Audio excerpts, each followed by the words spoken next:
Class जो हमारी Friday में क्लास रही थी वहाँ पर हम लोग रिमाइंडर थ्योरम से रिलेटेड सवाल कर रहे थे। मैंने आपसे कहा था एक तरीका ये भी है कि अगर आप रिमाइंडर बचा पा रहे हो किसी तरीके से, चाहे उसका स्क्वायर क्यूब करके, तो फिर आप उसी तरीके से भी कर देंगे चलेगा। जैसे आप एक दो सवाल कर ही देते हैं।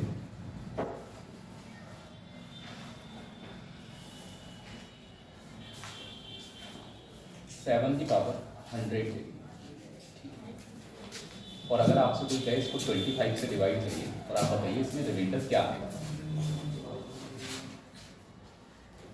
देखो 7 को अगर हम 25 से डिवाइड करेंगे तो ये संभव नहीं है कि आप किसी तरीके से एक बचा पाते।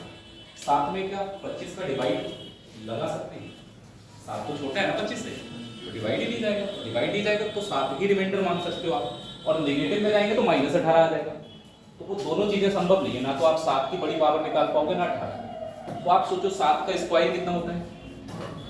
49 होता है।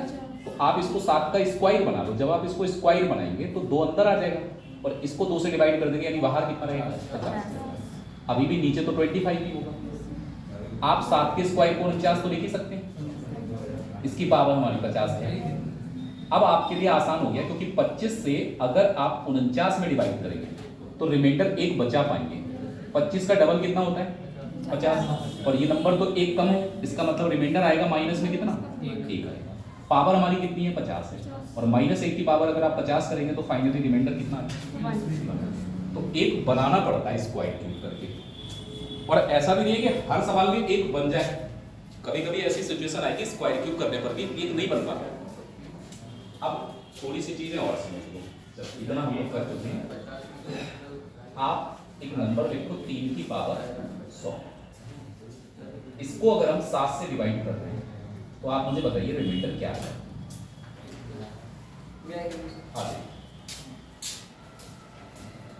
अब की बार 3 की पावर 100 है और डिवाइड किससे करना है? 7 से करना है। सोचिए क्या कर सकते हैं यहाँ पर?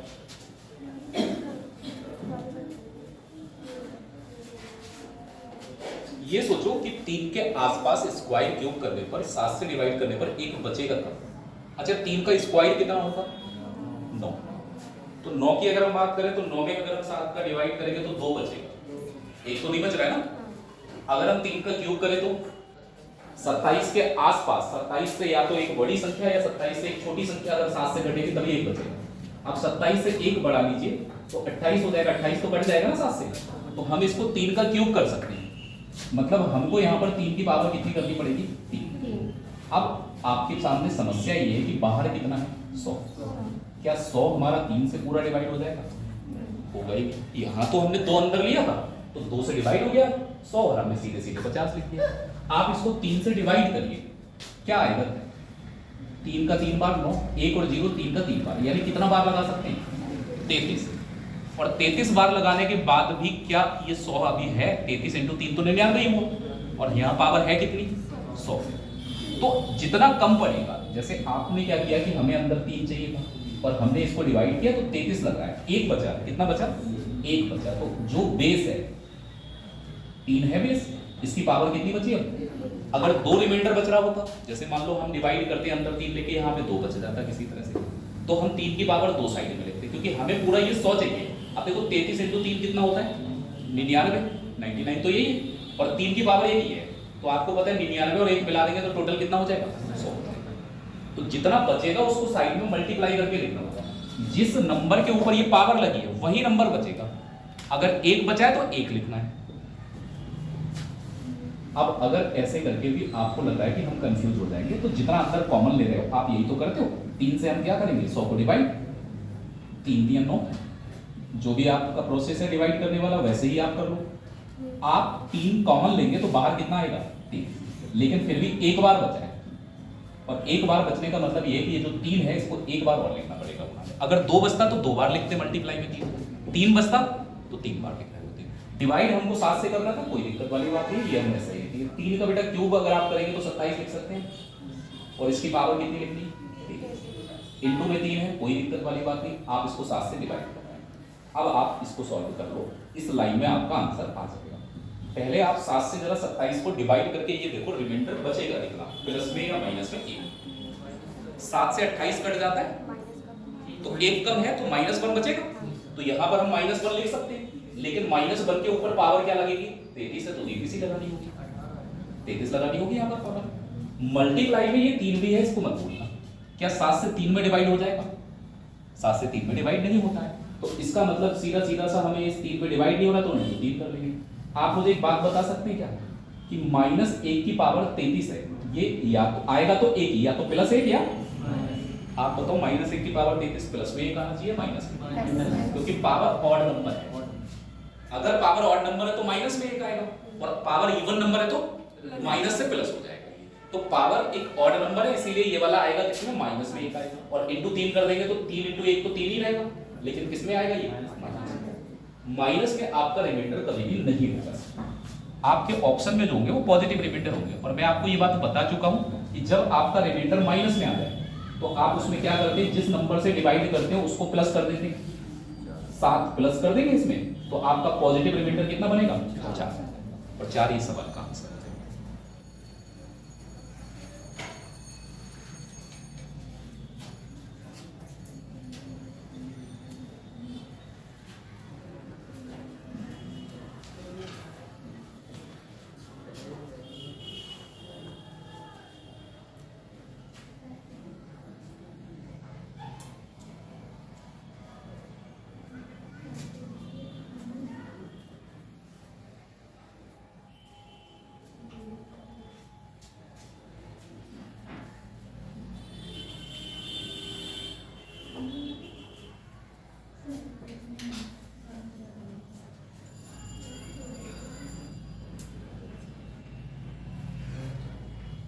नोट हो गया क्या?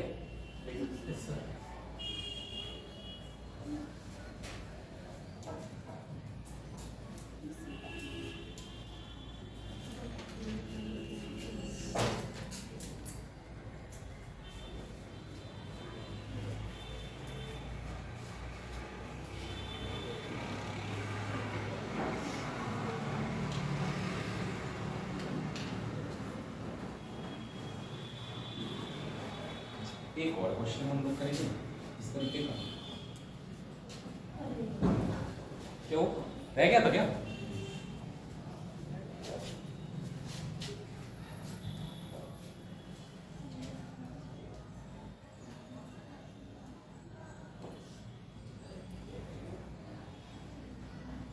अभी 12th पास तो सभी है, यूपीएससी पैट के मतलब फॉर्म जो है ना वो आप आवेदन शुरू हो चुके हैं, काफ़ी हो गए 3-4 दिन, वो आप करिएगा। मतलब इसलिए नहीं क्योंकि यूपी ट्रिपल पैट पहली सीढ़ी है, यूपी के जो भी रिकॉर्डिंग वैकेंसी रहेगी वो पहली सीढ़ी है। अगर आपने पैट दिया है तभी उस वैकेंसी में आप फॉर्म भर सकते हैं। उसके बाद पैट की एक मेरिट लगती है कि भाई इतने बच्चे चाहिए, भाई इतनी वैकेंसी का 20 गुना चाहिए, तो वो मेरिट के आधार पर आपको लिया जाएगा कि आप पेपर दे सकते हैं या नहीं दे सकते। लेकिन पैट देना इसलिए जरूरी हो गया कि केवल एक वैकेंसी के लिए अगर आप ट्राई करेंगे तो हमेशा बस पाओगे, क्या पता वो वैकेंसी कितने दिन के बाद रिपीट होगी। अभी तो चलो तब भी ठीक है, इलेक्शन आने वाला है, यूपी पुलिस कांस्टेबल का तो एग्जाम लगा हुआ है ही, मतलब वैकेंसी तो हो ही गई क्लियर कि आनी तो है। अब अगली बार कब वैकेंसी आएगी आप उसी वैकेंसी पे तो नहीं निर्भर रह सकते ना, आपको उसके बीच में अच्छा हर पेपर में मैथ रीजनिंग जीके तो ये पढ़नी है आपके लिए। कुछ इधर उधर होता भी है, तो जैसे किसी में हिंदी आ रही होगी, किसी में इंग्लिश आ रही होगी, किसी में हो सकता है हिंदी इंग्लिश में से कुछ भी ना आ। जैसे रेलवे का एग्जाम आप देने जाएंगे तो वहां पे ना तो हिंदी आएगी ना इंग्लिश आएगी, उसकी जगह आपको जीके और साइंस जो रहता है उतना पड़ता रहता है। लिखिए आप लिखेंगे 4 की पावर 50। अगर आपसे मैं कहूँ इसको 13 से डिवाइड करके क्या रिमाइंडर बचेगा? पहले तो आप ये बताइए 4 की पावर में मैं कहां तक जाऊं कि 13 से 1 बचे, तो ये आपके धीरे धीरे हैबिट में आ जाएगा। 4 का क्यूब बेटा 64 होता है, और 64 को अगर आप 13 से डिवाइड करेंगे तो 13 पंजे 65 हो जाता है, यानी कि यहाँ रिमाइंडर क्या आ जाएगा, -62 कट जाएगा। एक कम है ये नंबर तो इसीलिए -1 लिखेंगे हम इसको। तो 4 की पावर 3 तक तो हम जाएंगे, कोई दिक्कत वाली बात नहीं। हमें अंदर पावर कितनी चाहिए, 3। अब आप 3 को अंदर लेंगे तो 3 से इस वाली पावर में डिवाइड करके देखोगे, चाहे आप अपने ओरल कर पाते हो तो भी कोई दिक्कत नहीं है, और नहीं कर पाते तो लेके भी कर सकते हैं। 3 से हम डिवाइड करेंगे किसको, 50। मैं डायरेक्ट लिख दे रहा हूँ कोई दिक्कत वाली बात नहीं। 16 इंटू 3 48 हो गया, यानी कि अभी बचा कितना? डिवाइड करने पर पूरा डिवाइड नहीं हो रहा है, आपके पास बच रहा है कितना? 2। तो ये 2 बच रहा है, इसका मतलब 2 बार आपकी ये संख्या बची हुई है अभी। आप अगर 3 अंदर लेंगे तो बाहर 16 लिख सकते हैं मैक्सिमम, क्योंकि 16 बार से ज्यादा लगा नहीं पा रहे। तो आपके पास 2 बार बचेगा। क्या बचेगा? जिसके ऊपर ये पावर लगी हुई थी। 4 की पावर 50 है तो 4 बचेगा। अब हमारे पास कितनी बार? 2 बार। तो 4 को 2 बार और लिख देंगे।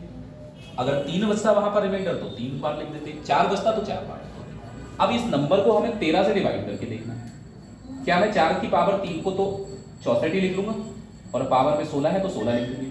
ये भी 4 इंटू 4 कितना हो जाएगा? 16 हो जाएगा। डिवाइड करने के लिए मेरे पास जो नंबर है वो कौन सा है? अब आप 13 से जरा पहले 64 को डिवाइड करो, क्या रिमाइंडर बचा? -1। -1 के ऊपर पावर इवन है, इसीलिए ये -1 से फिर से क्या हो जाएगा? क्या करना आपको, लाइनें थोड़ी ना बनानी। -1 बचा है लेकिन पावर तो इवन है, इसीलिए +1 हो जाएगा। क्या चीज? 13 ये यहाँ से 13 से तो डिवाइड करना है। ये जो 13 है ना, ये हमारा डिवाइडर, इससे इस नंबर को डिवाइड करना है हमको। ये 4 का क्यूब था तो इसको 64 बना लिया। अब हमने 64 में अगर 13 से डिवाइड करेंगे तो हमारे पास रिमाइंडर कितना आएगा? -1 आएगा। अब इसके ऊपर पावर आएगी। पावर हमारी कितनी है? 16। 16 एक इवन नंबर है, इसीलिए ये +1 कर दिया। अगर ये ऑड नंबर होता तो -1 ही रहने देते, ठीक है ना। आइए अब इधर वाले नंबर का तो काम खत्म, इधर भी तो डिवाइड चला जाएगा। 13 से 16 में डिवाइड करेंगे तो कितना बचेगा? 3 बचेगा। 3 और 1 का मल्टीप्लाई कर दो, यानी फाइनल आंसर कितना बनेगा? 3। उधर वाले में 3 बच रहा है, इधर वाले में 1 बच रहा है। मल्टीप्लाई करना है तो मल्टीप्लाई कर देंगे इसको।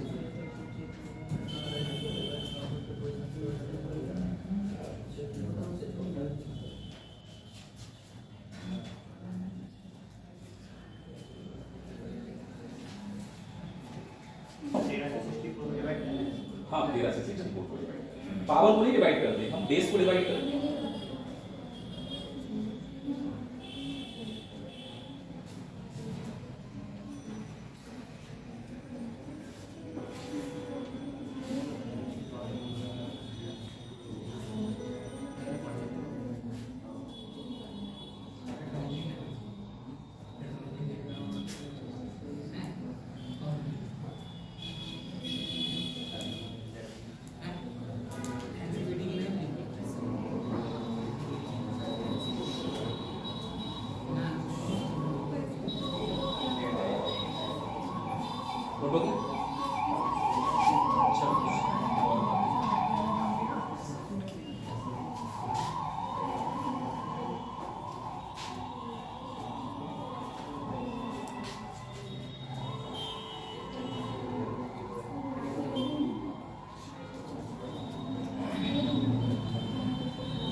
इसके बाद डिविजिबिलिटी और उसके अलावा यूनिट डिजिट, ये 2 इंपॉर्टेंट चीज़ें हैं नंबर सिस्टम में, जिनसे सवाल हर एग्जाम में आते रहते हैं। डिविजिबिलिटी का सवाल आपके पेपर में आता हो ना आता हो, लेकिन आपको रूल पता होना चाहिए। बाकी टॉपिक में भी आपको जरूरत पड़ती है ना डिविजिबिलिटी की।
पहला क्वेश्चन आप देखिए, और ऐसा क्वेश्चन मैंने आपको करा भी रखा है। अगर आप इस नंबर को 78 से डिवाइड करेंगे तो जो रिमाइंडर है वो कितना बचेगा, कोशिश करिए अपने आप से।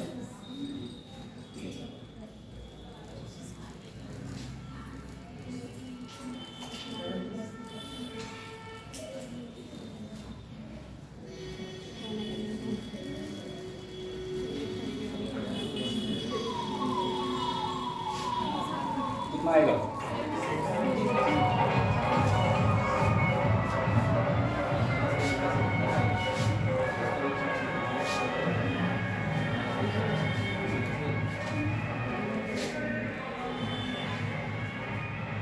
देखिए, हमारे पास एक नंबर है 77 जिसकी पावर है 77 और फिर 77 एक बार और है। इस पूरे नंबर को हम डिवाइड कर रहे हैं किससे? 7। पावर को नहीं डिवाइड करते, हम बेस को डिवाइड करते हैं। तो 78 से 77 में जरा आप डिवाइड करिए, आपको क्या लगता है क्या बचेगा, प्लस में या माइनस में? माइनस में 1 बचेगा, क्योंकि ये ऊपर वाला नंबर एक कम है और इस पूरे नंबर के ऊपर पावर भी लगी है तो उस पावर को भी एज इट इज लिखना पड़ेगा। यहाँ मैं अगर डिवाइड करूंगा तो या तो आप 77 ही रहने दो और या फिर इसको माइनस में भी चेंज कर सकते हो। माइनस में तो 1 बच लेगा। अगर आप इस नंबर को डिवाइड ना करें, क्योंकि ये डिवाइड हो ही नहीं रहा है, या तो -1 लिख दो या एज इट इज आप लिख दो 77। आप एज इट इज भी लिख सकते हैं, पॉजिटिव रिमाइंडर लिखेंगे तो 77 ही आएगा। अब आप देखो यहाँ -1 है और इसके ऊपर एक पावर लगी हुई है, तो ये जो पावर है ये हमारी ऑड नंबर ही तो है। अगर पावर ऑड होती है तो माइनस में ही 1 आएगा यहाँ पर, और प्लस में 77 इधर भी बचा हुआ है। दोनों को अगर हम एक साथ देखें तो कंबाइंड रिजल्ट हमारा जो निकलेगा 77 - 1 76 आएगा। तो इसका सही आंसर हो जाएगा 76। अब बताओ इनमें कोई दिक्कत वाली चीज है या ऐसा कोई है कि मतलब इसमें अगर यहाँ पावर होती कैसी, पॉजिटिव सॉरी इवन नंबर, तो ये प्लस का 1 हो रहा होगा, 77 और प्लस 1 78 हो जाता। 78 को 78 से डिवाइड करेंगे तो 0 बचेगा फिर, तो इसी का इधर पावर ही ऑड बनाई गई है। 0 तो कहीं ऑप्शन में नहीं। हाँ जी देखिए, आप 78 से 77 में डिवाइड कर रहे हैं तो 77 को आप लिख सकते हैं 78 - 1। 78 से 78 तो कट जाएगा, यानी रिमाइंडर कितना आएगा? -1 बच गया, लेकिन पावर भी तो है ये 77। तो इस -1 के ऊपर पावर कितनी होगी? 77। इधर वाले में हम डिवाइड अगर करेंगे तो -1 भी लिख सकते हैं, और या फिर आप डिवाइड ना करें तो कितना लिख सकते हैं? 77। ये प्लस ही तो होगा इसमें। -1 की पावर एक ऑड नंबर है, इसीलिए यहाँ पर जो आपकी संख्या आएगी ये माइनस में ही एक आएगी। इधर 77 प्लस करेंगे जब इसमें तो आपका आंसर कितना हो जाएगा? 76। इवन होती तो ये +1 हो जाता। माइनस की पावर इवन होगी तो वो +1 हो जाएगा, बाकी तो सेम ही रहेगा।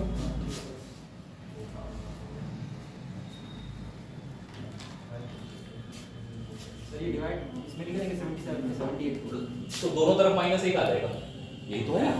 फिर -2 हो जाएगा ऑप्शन। अब माइनस में तो ऑप्शन हो गई, फिर जिस नंबर से हम डिवाइड करते हैं वो प्लस करेंगे।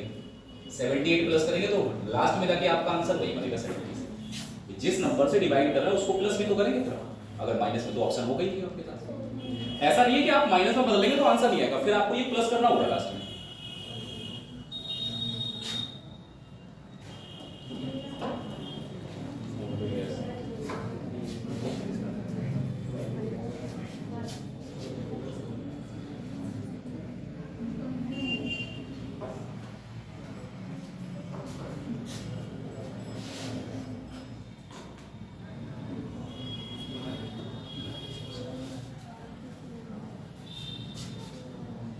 ये वाला क्वेश्चन आपसे कहा गया है,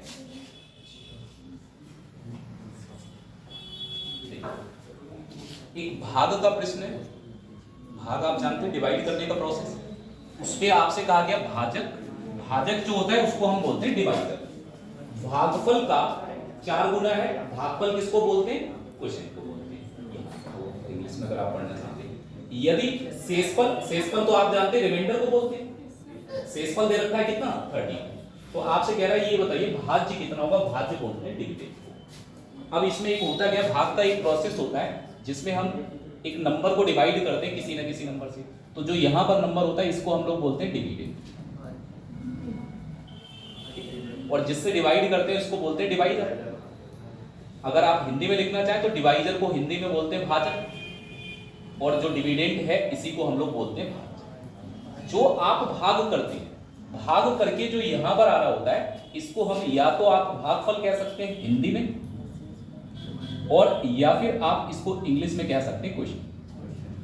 डिवाइड करके अगर पूरा डिवाइड हो गया तो अलग बात है, अगर कुछ बचेगा तो वही चीज यहां पर शेषफल या फिर क्या कहलाती है, रिमाइंडर कहलाती है। जीरो भी हो सकता है रिमाइंडर, जीरो से ज्यादा भी हो सकता है। अब आप एक चीज सोचो, मैं इससे इसमें डिवाइड कर रहा हूं, इतना बार लगा रहा हूं, तो ये दोनों तो एक दूसरे का मल्टीप्लाई करके इस नंबर के बराबर देते, लेकिन रिमाइंडर बचा इसलिए इसके बराबर नहीं हो सकता। तो यहां पर आपको देखो एक सीधे सीधे इनके बीच का एक रिलेशन याद रखना है। भाज्य जो होता है वो बराबर होता है किसके, भाजक इनटू भागफल, और प्लस में होता है कितना, शेष। इंग्लिश में लिखना चाहें तो आप इंग्लिश में भी इसको चेंज करें, ये आपका एक फॉर्मूला रहता है। अब यहां जो जो चीजें दे रखी है उनके आधार पर हम ये तय करेंगे कि हमें क्या क्या चीजें यहां से मिल सकती हैं। तो सबसे पहले तो आप देखिए क्या क्या चीजें दे रखी है, तो हमें केवल रिमाइंडर दे रखा है कितना। अब इन्होंने क्या कहा है, जो भाजक होगा, भाजक जो होगा वो भागफल का कितने गुना होगा, 4। तो जो भाजक है, आप लिखो इसको तभी समझ पाओगे, ये जो भागफल होगा इसका कितने गुना होगा, 4। ये पहली बात कही। उसी के साथ में एक और बात भी तो लिखिए, भागफल का तो 4 गुना होगा, लेकिन शेषफल का कितने गुना है, 2 गुना है। तो यही भाजक जो है वो शेषफल का 2 गुना भी है। ये जो भाजक आप देख रहे हैं ये भागफल का 4 गुना है और शेषफल का कितने गुना है, 2। ये बात आपको बताइए कैसे निकाले क्या क्या चीज। तो जो चीज दे रखी सबसे पहले उसे देखो। आपको रिमाइंडर शेषफल कितना दे रखा है, 32। तो यहाँ 32 लगा देंगे तो भाजक भी मिल जाएगा। अगर आप यहाँ 32 लगाएंगे तो 32 इंटू 2, यानी कि मेरा जो भाजक होगा उसकी वैल्यू आगे निकलती कितनी, 64 60। तो भाजक तो आ गया 60। अब एक चीज और है, अगर मैं भाजक निकाल लिया तो यहाँ भाजक कितना लगा सकते हैं, 64। अब अगर भागफल निकालना है तो थोड़ा इमेजिनेशन करो, इस 4 से अगर 64 को डिवाइड करेंगे तो ये जो भागफल है वो ऐसे ही पता लग जाएगा कितना आ जाएगा, 16। क्योंकि 16 इंटू 4 ही तो 64 हो सकता है। या फिर आप इस वाले नंबर को इसके नीचे ले जाएंगे, डिवाइड करेंगे इससे 4 से। जब मैं इसको डिवाइड करूंगा तो यहाँ सीधे सीधे दिख जाएगा कितना होगा। मैंने पहले क्या किया, शेषफल का डबल किया तो मैंने भाजक निकाला। अब मैंने भाजक का मान यहाँ लगा दिया 64। अगर यहाँ 64 है, यहाँ 4 है, तो यहाँ 16 होगा। 16 इंटू 4 कितना होता है, 64 होता है। ये सारी वैल्यू यहाँ लगा दो आप, मैं लगा रहा हूँ, देखो आप समझिए। भाजक कितना आया उधर से, 64 इंटू भागफल कितना आया, भागफल कितना है, 16 आया, और शेषफल कितना है, जो शेषफल है वो सवाल में ही दे रखा है कितना। ये कैलकुलेशन आप करो एक बार, 1056। लेकिन ऐसा होता है ना कई बार कि पेपर के प्रेशर में हम पूरा करके तो आ जाते हैं, लेकिन जरूरत नहीं होती है। अच्छा, केवल मैं लास्ट वाला डिजिट काउंट कर दूं तो भी मेरे सवाल का आंसर मुझे दिख रहा है। आप बताओ, यहाँ पहले मल्टीप्लाई होगा तो 4 इंटू 6, यानी कि यहाँ जो भी नंबर आएगा 4 इंटू 6 कितना होता है, 24। यहाँ जो भी नंबर आएगा उसके लास्ट में कितना होगा, इन दोनों के मल्टीप्लाई करने पर लास्ट में तो 4 आएगा। फिर मैं इसमें एक नंबर जोड़ रहा हूँ जो 32 के बराबर है, तो लास्ट वाला पहले जोड़ते हैं, 4 और 2, यानी जो भी आंसर आएगा उस संख्या के लास्ट में कितना होगा। तो पूरी कैलकुलेशन ना करके ऐसा कर सकते हैं अगर हमें लास्ट वाले डिजिट से ऑप्शन मिल पा रहा है। मैंने क्या किया, केवल लास्ट वाला डिजिट निकाल रहा हूं, लास्ट वाला डिजिट मुझे पता लग गया, आंसर कुछ भी हो लास्ट में कितना होगा। अब इसमें आप देखें ऑप्शन में इसके लास्ट में 0 है, इसके लास्ट में 5 है, इसके लास्ट में 0 है, 6 इसके अलावा तो किसी में है।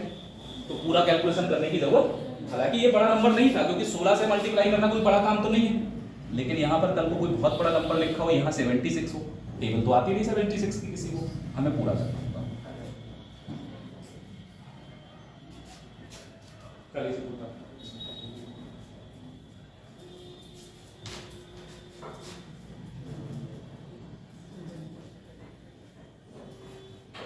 हिंदी वाले अपने तरीके से लिखिए, इंग्लिश वाले इसको ट्रांसलेट करके लिखिए। आगे भी इसमें 1-2 सवाल आए हुए हैं वो।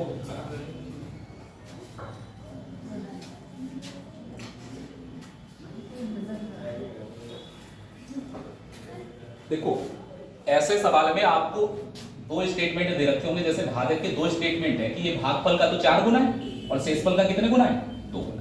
तो मैंने लिखा भाजक जो होगा वो भागफल का 4 गुना होना चाहिए और शेषफल का 2 गुना होना चाहिए। मुझे सवाल में यहाँ शेषफल दे रखा था 32, मैंने इसका डबल किया तो 64 आ गया, यानी भाजक की जगह में कितना लिख सकता हूँ, 64। मैंने लिख दिया भाई भाजक जो आ रहा है वो 64 आ रहा है। इसके बराबर में आपको पता है यहाँ एक नंबर है और इंटू में कितना है 4। तो मैं अगर 4 से इसको डिवाइड कर दूंगा तो यहाँ से मुझे पता लग गया कि ये जो नंबर यहाँ पर होगा वो कितना होगा 16, क्योंकि ये 4 मल्टीप्लाई वाला इसके डिवाइड में ही तो आएगा, और डिवाइड करने पर यहाँ पर कितना आ रहा है 16 आ रहा है। तो ये जो क्वेश्चन मार्क है भागफल की जगह पर, इसकी जगह पर जो नंबर होगा वो कितना होगा 16। यहाँ सीधे सीधे वैल्यू पुट कर लो, आंसर मिल जाएगा।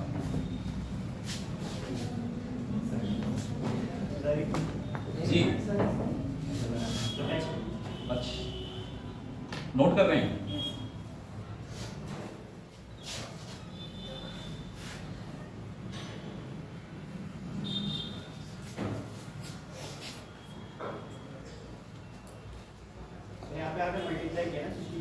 हाँ, ये 64 इंटू 16, क्योंकि ये भाजक और भागफल का मल्टीप्लाई होता है और जो शेषफल होता है वो प्लस हो जाता है इसी।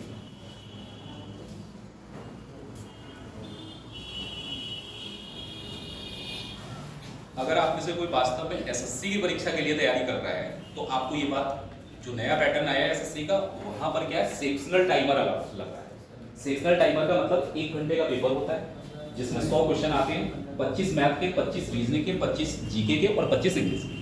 पहले क्या था कि पूरा पेपर एक साथ होता था, आप चाहे तो मैथ पहले कर लो, चाहे इंग्लिश पहले कर लो, चाहे बीच में कर लो, चाहे 2 क्वेश्चन मैथ के करके 2 रीजनिंग के कर लो, चलता था जो आपको सही लगता था। अब क्या है कि 15 मिनट मैथ के लिए मिलेंगे आपको, उस 15 मिनट में मैथ ही करनी है। जो 15 मिनट रीजनिंग के मिलेंगे उसमें केवल रीजनिंग करनी है। 15 मिनट जीके के मिलेंगे उसमें केवल जीके करनी है। ऐसा नहीं है जीके वाला टाइम आप मैथ में ले सको या मैथ, पहले बच्चा ये कर भी लेता था कि जीके जल्दी हो जाती थी, 5 मिनट में क्वेश्चन रीड किए, जो आता है वो लगाया, बचा लिए 10 मिनट उधर, वो 10 मिनट इधर मैथ में यूज कर लेते थे। लेकिन अब सेक्शनल टाइम आ गया तो वहां आपको ये आदत डालनी 15 मिनट में मैक्सिमम क्वेश्चन है। 25 के 25 करना बहुत चैलेंजिंग है, सबसे नहीं हो पाते, बहुत प्रैक्टिस करने के बाद कर भी सकते हो, ऐसा नहीं, लेकिन बहुत चैलेंजिंग है 25 से 25 15 में। गलतियां भी होंगी तो अब जो कट ऑफ है वो थोड़ी नीचे आएगी क्योंकि सेक्शनल टाइमर है, और हमेशा ऐसा हुआ सेक्शनल टाइमर आता है तो फिर कट ऑफ नीचे आता है, क्योंकि पहले बच्चा कर लेता था पूरे 25 मिनट, अब नहीं कर पाएगा, 15 मिनट ही का टाइम है।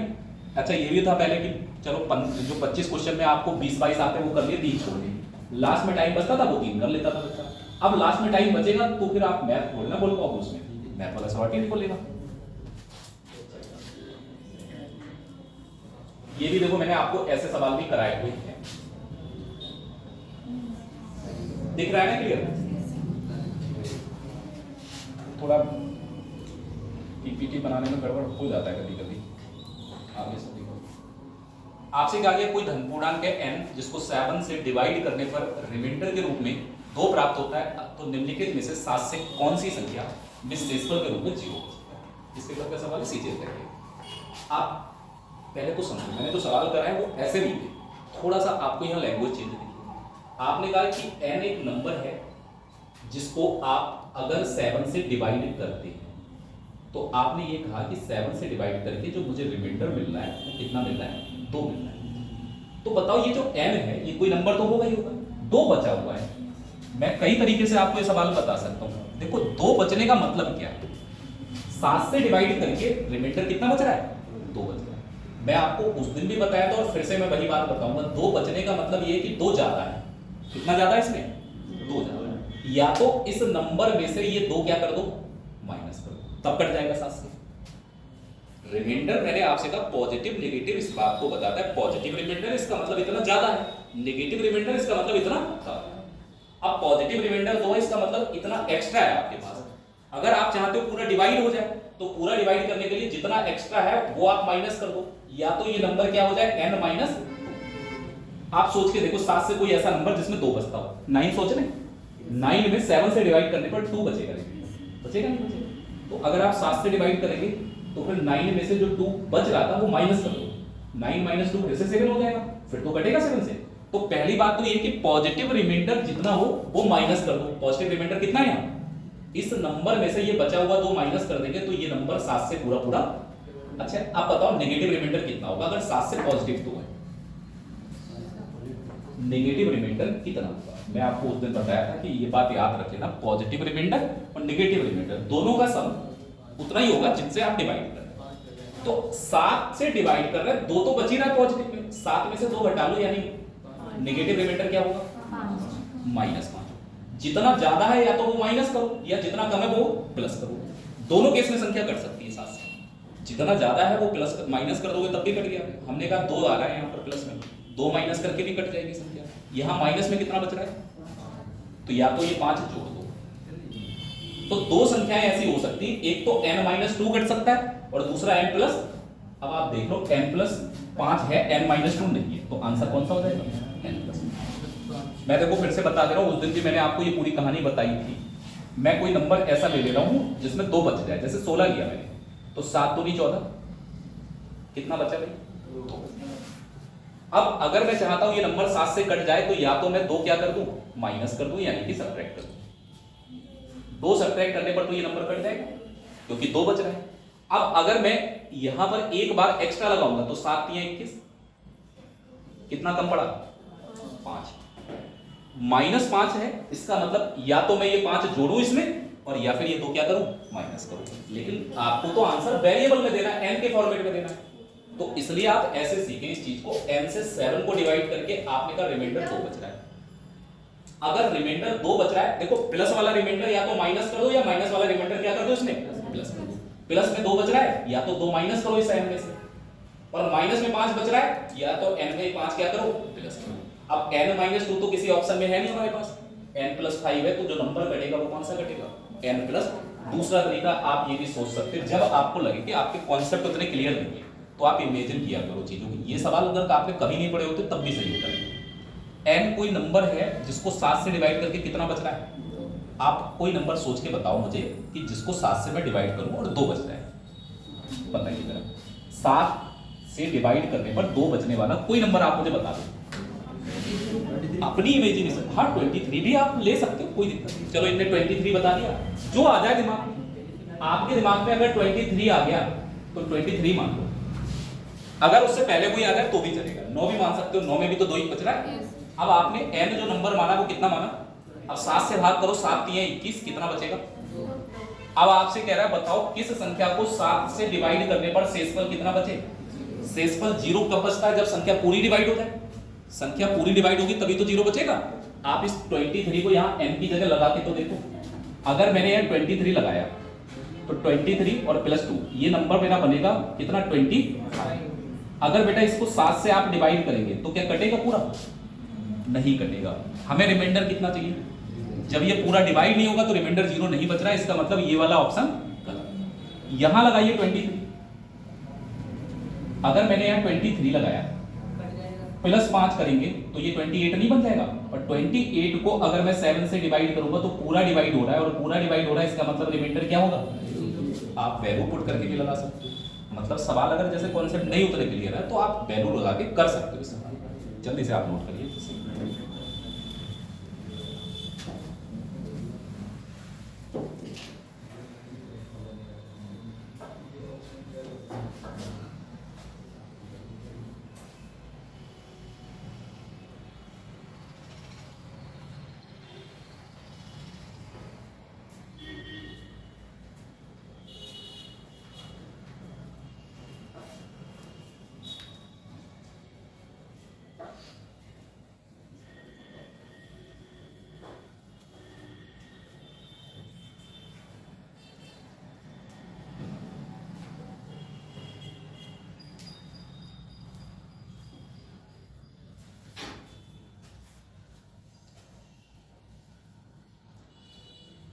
फिलहाल ज़्यादा बेटर ये कॉन्सेप्ट पे पूरी कमांड रखो। ये ओरल हो सकता था सवाल कि भाई 2 बच रहा है, इसका मतलब या तो 2 माइनस करना होगा या फिर 5 क्या करना होगा, प्लस करना होगा। नोट हो गया क्या? जब 7 से कट रहा है तो मतलब रिमाइंडर। हाँ, जब कोई नंबर पूरा डिवाइड होता है तब रिमाइंडर 0 बचता है। जैसे ये नंबर नहीं कट रहा है, 21 कट जाएगा, 4 बचेगा इसमें। n+5 ये जैसे n की जगह हमने 23 माना था, यहाँ पर इमेजिन किया हमने अपनी तरफ से, तो 23 में अगर मैं 5 जोड़ूंगा तो ये 28 हो जाएगा, अब तो कट जाएगा ये तरफ।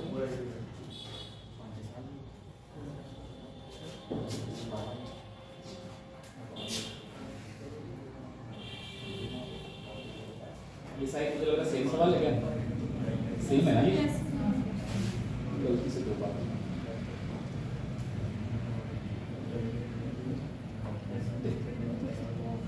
ये पेपर होता है ICAR का, बढ़िया पेपर रहता है इसका। लगभग एसएससी जैसे ही मिलते जुलते सवाल आते हैं इसमें भी, जो आप इसमें देखिए आपसे कह रहा है कि भाग का कोई प्रश्न है जिसमें भाजक भागफल का 9 गुना है, शेषफल का कितने गुना है, 7 गुना। तो मैं थोड़ा सा शॉर्ट में ही लिखूंगा, जो भाजक है मेरा ये जो है ना, ये भागफल का कितने गुना होगा, 9 गुना होगा, ठीक है, 9 टाइम्स। और दूसरी बात इन्होंने कही है कि जो भाजक है वो शेषफल का कितने गुना है, शेषफल का है 7 गुना।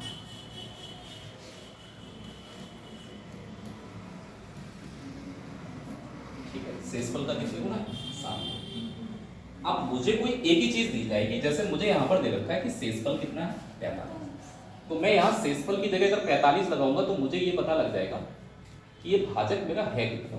7 × 5 35 हो जाएगा, 28 और 3 31 हो जाएगा। इसका मतलब जो भाजक है वो बराबर होगा किसके, 315 के। सेम सवाल है अभी जो पीछे कर रहे थे। अब ये 315 भाजक आया, अगर ये भाजक में यहां लगा दो तो भागफल भी पता लग जाएगा। भाई अगर मैं यहां पर 315 लगा दूं भाजक की जगह, तो मुझे ये पता करना है कि भागफल कितना होगा और इंटू में इसके साथ कितना है। तो ये जो 9 है इससे इधर डिवाइड करेंगे तो पता लग जाएगा यहाँ क्या आएगा। तो 9 से अगर आप डिवाइड करेंगे तो 9 × 3 27 होता है, 9 × 5 क्या है, यानी कि इस क्वेश्चन मार्क की जगह जो हमारा भागफल होगा वो मुझे मिल गया कितना, 35। दोनों चीजें पता लग गई आपको, भाजक मिल गया 315 और भागफल मिल गया कितना, ठीक। आपने कहा कि हमें ये बताओ कि भाज्य यानी कि जो डिविडेंड है वो कितना होगा। तो भाज्य निकालने के लिए अभी मैंने आपको बताया ही था, एक सीधा सिंपल सा फॉर्मूला। क्या बताया था मैंने कहा भाजक का मल्टीप्लाई किससे करते हैं, भागफल से। तो भाजक जो है वो मेरे पास पहले से ही है कितना, 315 और भागफल मैंने कितना है, 35। उसके बाद इसमें जो शेषफल है वो प्लस भी कर रहा है और शेषफल सवाल में दे रखा है कितना, 45। ये मेरा आंसर। अब जरा आप इसको सॉल्व करो, कर लो इस बात ये वाला है, कोई बात नहीं, कर लो।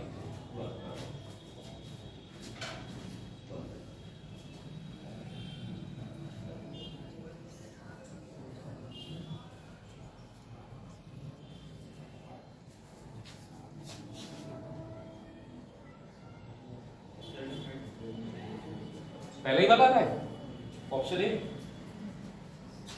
देख लीजिए एक बार, ऑप्शन ए आ रहा है।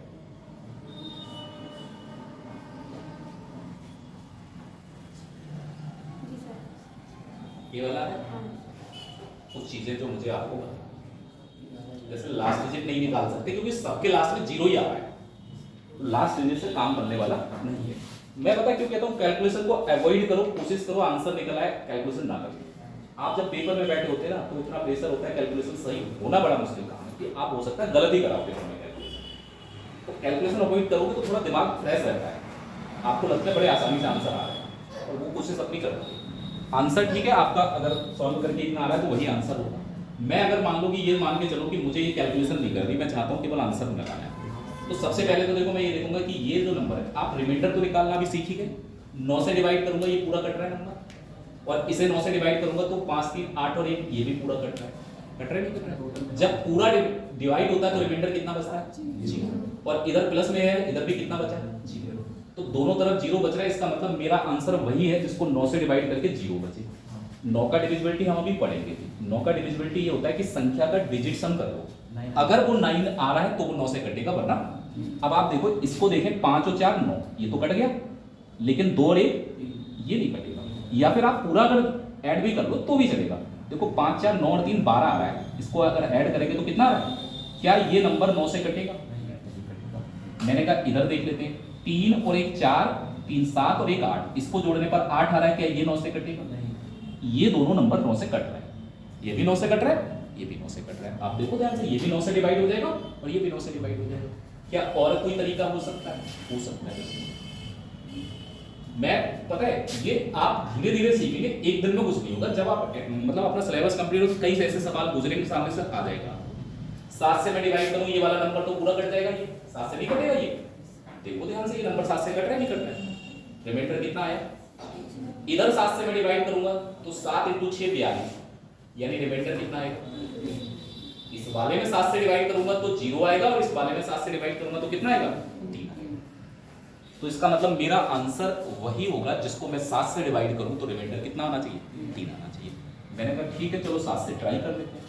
अगर मैं इसको 7 से डिवाइड करूं तो 7 का एक बार 3 और 8 7 पंजे 35 बचेगा, फिर 3 बचेगा, 5 पंजे 35 बचेगा, 4 बचेगा, 0 बचेगा और 7 पंजे 35। इस वाले में अगर मैं 7 से डिवाइड कर रहा हूं तो 3 नहीं बच रहा है, यहाँ रिमाइंडर बच रहा है कितना 5। आप करो डिवाइड 7 का, एक बार 3 और 8 38 हो गया, 35 कट जाएगा, 3 और 9 39 हो जाएगा और 39 को 7 से डिवाइड करेंगे तो 35 कट जाएगा, 4 बचेगा, 0 लगाएंगे 40 हो जाएगा, 40 को 7 से डिवाइड करेंगे 35 कट जाएगा। फाइनली आपका रिमाइंडर कितना आ रहा है, इसका मतलब ये वाला आंसर। अब आप इसमें 7 से डिवाइड करके देख लो, 7 का एक बार 2 बचेगा, 0 बचेगा, 14, 6 और 7 बचेगा, 7 × 9 63, 4 बचेगा, कितना बच रहा है 7 से डिवाइड करने का यहाँ पर 7, अच्छा ये 4 बचा था, सॉरी 4 और 0 35, 5 बचेगा 57 हो गया, 57 को 56 पूरा कट जाएगा, 1 बचेगा और 0 10 बच रहा है लास्ट में। 10 में 7 से डिवाइड करेंगे 3 ही तो आएगा। ये वो नंबर है जिसको 7 से डिवाइड करेंगे तो कितना बच रहा है 3 बच रहा है। ये आप बड़ी कैलकुलेशन है, ये तो छोटा सवाल है, कोई बात नहीं, गुणा भी हो जाएगी आपसे, 35 का मल्टीप्लाई करके जोड़ जाए आपके आंसर आ रहा होगा। लेकिन कहीं पर कैलकुलेशन, जैसे आप कंपाउंड इंटरेस्ट पढ़ोगे कैलकुलेशन होती है ऊपर, कई बार एवरेज में कैलकुलेशन बहुत ओवर हो जाती है कई बार। तो उस केस में क्या है कि आप रिमाइंडर देख लो किससे कितना आ रहा है, आंसर का भी रिमाइंडर उतना ही होगा। इस पूरे नंबर को मैंने 7 से डिवाइड किया, रिमाइंडर मेरा कितना आया 3, तो इसका मतलब आंसर में भी रिमाइंडर 3 आएगा, तो आंसर मिल गया। चलो फिलहाल तो ये है कि आपका आंसर कितना है 1107।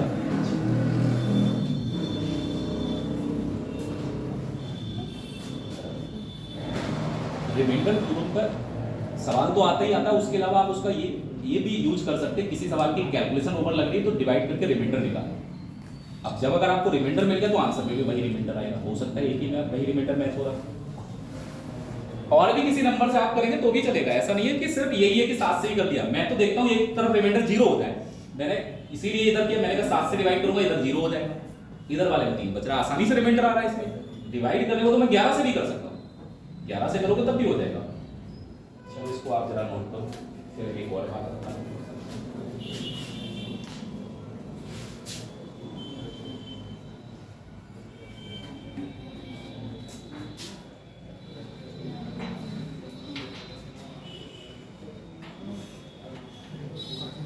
नोट हो गया?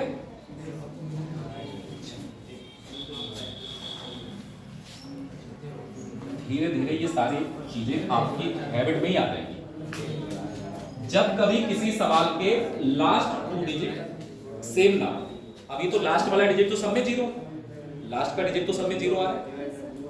अब आप मुझे ये बताओ, लास्ट के 2 डिजिट देखें तो आप यहां पर आ रहा है 30, यहां आ रहा है 90, यहां आ रहा है 70 और यहां आ रहा है कितना, लास्ट के 2 डिजिट सेम नहीं है, अलग अलग आ रहे हैं। अलग अलग तो है ये, इसमें 90 आ रहा है, इसमें 30 आ रहा है, इसमें 50 आ रहा है, इसमें 70 आ रहा है, सब अलग अलग आ रहे हैं। तो आप जब आगे डिविजिबिलिटी पढ़ेंगे तो 25 की डिविजिबिलिटी में यही है कि अगर आपको किसी नंबर को 25 से डिवाइड करना है तो पूरे नंबर को, पूरे डाटा को नहीं डिवाइड करते, हम केवल डिवाइड करते हैं लास्ट के 2 डिजिट। ठीक है, अब अगर मैं लास्ट के 2 डिजिट में डिवाइड करने का सोच रहा हूं तो ये और आसान हो गया। जरा एक बात बताओ, इन दोनों नंबर में से मैं पहले इस वाले को, ये पूरा एक ही नंबर होगा क्योंकि मल्टीप्लाई है, 25 से डिवाइड करूंगा कट जाएगा या नहीं? आप इधर उधर डिवाइड करने का सोचेंगे, देखो 25 जो होता है बेटा वो होता है 5 × 5, मतलब 5 से कितनी बार कटे, तो ये वाला नंबर भी 5 से कट रहा है, ये भी 5 से कट रहा है, इसका मतलब 5 से 2 बार कट जाएगा। तो 25 से अगर मैं इसको डिवाइड करूंगा तो यहाँ जो रिमाइंडर आप पाएंगे वो आएगा कितना, इधर 25 से डिवाइड करोगे, अगर 25 से डिवाइड करेंगे तो 25 से डिवाइड करके 25 एकम 25, यानी कि जो रिमाइंडर आएगा वो कितना है, तो इधर 20 आ रहा है, इधर 0 आ रहा है, यानी कि मेरा आंसर वही होगा जिसमें 25 से डिवाइड करूं तो कितना है। और 25 से डिवाइड करने के लिए पूरा नंबर नहीं, केवल लास्ट के कितने डिजिट चाहिए, आप जरा इसको 25 से डिवाइड करो, कट गया 25 × 75, इसमें 15 बच रहा है, 75 कटेगा तो 15 ही तो बचेगा, और इसमें अगर 25 से डिवाइड करेंगे तो 5 बच रहा है, इसमें 25 से डिवाइड करेंगे 50 कट जाएगा, यहाँ कितना बचेगा 20 बचेगा। तो बिना कैलकुलेशन के आप धीरे धीरे ये कर सकते हो। अभी फिलहाल आप ये रखो कि सवाल सीखो, कैलकुलेशन वाला काम धीरे धीरे आगे सिंप्लीफिकेशन आएगा ही पढ़ने के लिए, वहां पर हम कर सकते हैं। ये सवाल आप देखो ये दिल्ली पुलिस में नहीं और भी बहुत सारे एग्जाम्स में आप देखेंगे कि आए हुए हैं ऐसे सवाल।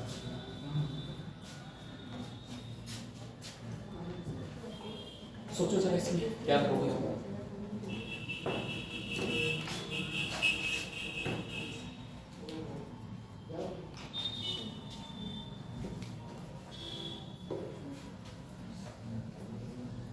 देखो भाई क्या करना, दो पूर्णांक इंटीजर्स हैं, सीधी सी बात है, उनके बीच में डिफरेंस कितने का है 1495 1495। उसके बाद आपसे कह रहा है जब बड़ी संख्या को छोटी वाली से डिवाइड कर रहे हैं तो जो भागफल है वो 8 आता है, जो शेषफल है वो कितना है 25।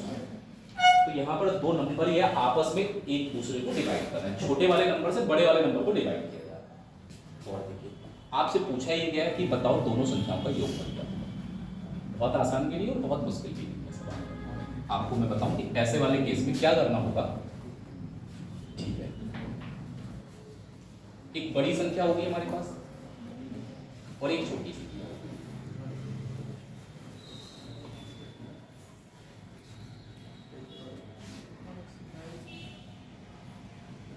एक बड़ी संख्या और एक छोटी संख्या, दो चीजें। अब आपको कोई एक संख्या अपनी तरफ से माननी होगी, डिफरेंस तो पता ही है कितना है 1495। या तो आप छोटी संख्या मान लो या फिर बड़ी संख्या मान लो। देखिए ये साइड आपको पता ही है कि छोटी संख्या से हम भाग कर रहे हैं, तो जो भाग कर रहे हैं देखो आपको भी मैंने कुछ देर पहले जो बात बताई थी कि भाज्य का जो फॉर्मूला होता है वो बराबर होता है किसके, भाजक इंटू भागफल और प्लस शेषफल। ये मैंने आपको बता ही रखा है। तो आप देखो जो पता है क्या, जिससे भाग कर रहे हैं वो छोटी संख्या है। अगर इस छोटी संख्या को आप थोड़ा सही तरीके से रख लोगे तो भागफल से मल्टीप्लाई करने में दिक्कत होगी। अगर आपने पता रखा कि बड़ी संख्या x मान ली तो दिक्कत हो जाएगी। तो आप एक तो नोट करके ये बात लिख लेना कि हमेशा छोटी संख्या ही हम मानेंगे अपनी तरफ से। हमने मान लिया ये छोटी संख्या कितनी x। अब बड़ी संख्या मानने की जरूरत नहीं कि आप दूसरा वेरिएबल लगाना, अंतर तो दे रखा है कितने का 1495। अंतर किस बात को बताता है, अंतर ये बताता है कि भाई बड़ी संख्या इससे इतना ज्यादा होगी तो प्लस करना होगा। इसका मतलब बड़ी वाली संख्या निकालनी नहीं है, आप जितना अंतर उतना जोड़ दो। 1495 का अंतर है तो यहाँ पर कितना ऐड कर दोगे 1495 ऐड कर दोगे। छोटी संख्या कम होगी, छोटी संख्या निकालने के लिए 1495 माइनस करते हैं, बड़ी निकालने के लिए 1495 क्या हो जाएगा। भागफल दे रखा है कितना है 8, शेषफल दे रखा है कितना है, यहाँ लगाओ। भाग किससे किसे किया जा रहा है पहले तो ये बताओ। भाग किससे कर रहे हैं, छोटी वाली संख्या से। किसमें कर रहे हैं, बड़ी संख्या। जिस संख्या में भाग करते हैं वो संख्या हमारी क्या होती है, भाज्य। और जिस संख्या से भाग करते हैं वो संख्या हमारी क्या होती है, भाजक यानी डिवाइजर। तो डिवाइजर छोटी संख्या है, ठीक है ना, डिवाइजर छोटी संख्या है। और जिस संख्या में हमें भाग करनी है वो संख्या जो भाज्य है वो हमारी बड़ी संख्या हो जाएगी। यहाँ लगाते हैं भाज्य की जगह पर जिसमें भाग होता है उसको लिखते हैं हम x प्लस 1495। भाजक की जगह हमें कितना लिखना है, डिवाइड तो x से कर रहे थे तो यहाँ लिखेंगे हम x इंटू भागफल की जगह देखो सवाल में कितना है, ये मैं x इंटू 8 ना लिखते क्या इसको ऐसे लिखूं 8x। भाई 8 का और x का मल्टीप्लाई करेंगे तो इसका सही स्ट्रक्चर तो ये बन रहा है 8x लिख सकते हो आप इसको। भागफल 8 है, भाजक x है, 8 इंटू x कितना लिख दिया 8। शेषफल कितना है हमारे 25। हो गया सवाल। ये जो x है ना ये इधर आएगा तो 8x में से माइनस करोगे आप तो कितना बचा 7। ये 25 इधर आएगा तो इसमें से माइनस हो जाएगा और 25 माइनस करेंगे तो बचेगा यहाँ पर 1470। बेटा x का मान आ गया 2 बार 1 बार 0 बार, यानी x बराबर कितना है 210। अब x अगर 210 है तो हमने जो छोटी वाली संख्या है उसको ही तो x माना था। जो छोटी संख्या है इसको क्या मान रखा है आपने x मान रखा है। तो छोटी संख्या हमें पता लग गई, x का मान जो आया वो हमारे पास कितना आया 250। छोटी संख्या आ गई। अब अगर मान लो बड़ी संख्या भी चाहिए आपको, बड़ी संख्या निकालेंगे तो आप देखो बड़ी संख्या को आपने क्या मान रखा है x प्लस 1400, मतलब जो x का मान होगा उसमें कितना जोड़ना है 1495 जोड़ना है। तो x का मान तो 210 है, इसमें 1495 और जोड़ दो बड़ी संख्या आ जाएगी। अगर आप इसको ऐड करेंगे तो ये कितना आ जाएगा 5 0 14 2 16 यानी 1700। आपसे देखो क्या पूछ रहा है, what will the sum two numbers, मतलब इन दोनों संख्याओं को जोड़ने पर क्या आएगा। छोटी संख्या 210 और बड़ी संख्या 1705। जरा इनको जोड़ो, कितना आ रहा है? 1705 और 210 को जोड़ेंगे तो टोटल कितना आ जाएगा? 17 2 19 और 10 और 5, यानी दोनों संख्याओं का जो टोटल होगा वो होगा 1900। बहुत आसान सवाल, बिल्कुल मत समझना, नहीं किया है पहले तो हिल जाएगा दिमाग, कहाँ क्या रखना है। एक बार नोट करो, मैं बताता हूँ। पहले किया हुआ है तो बन जाएगा, नहीं किया हुआ तो आप यही सोचते रह जाएंगे इसमें लगाएंगे कहाँ से, क्या दिमाग लगाओगे भाई, इसमें कुछ करना ही नहीं।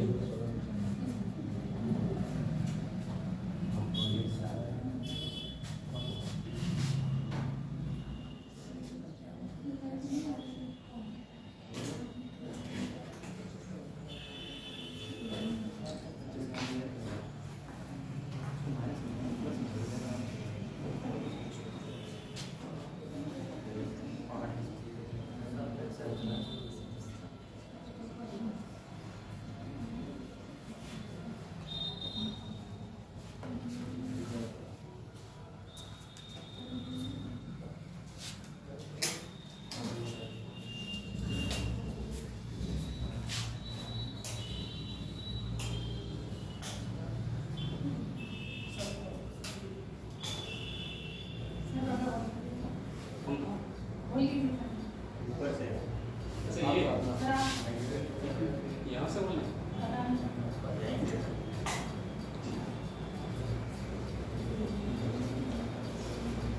लौटोगे।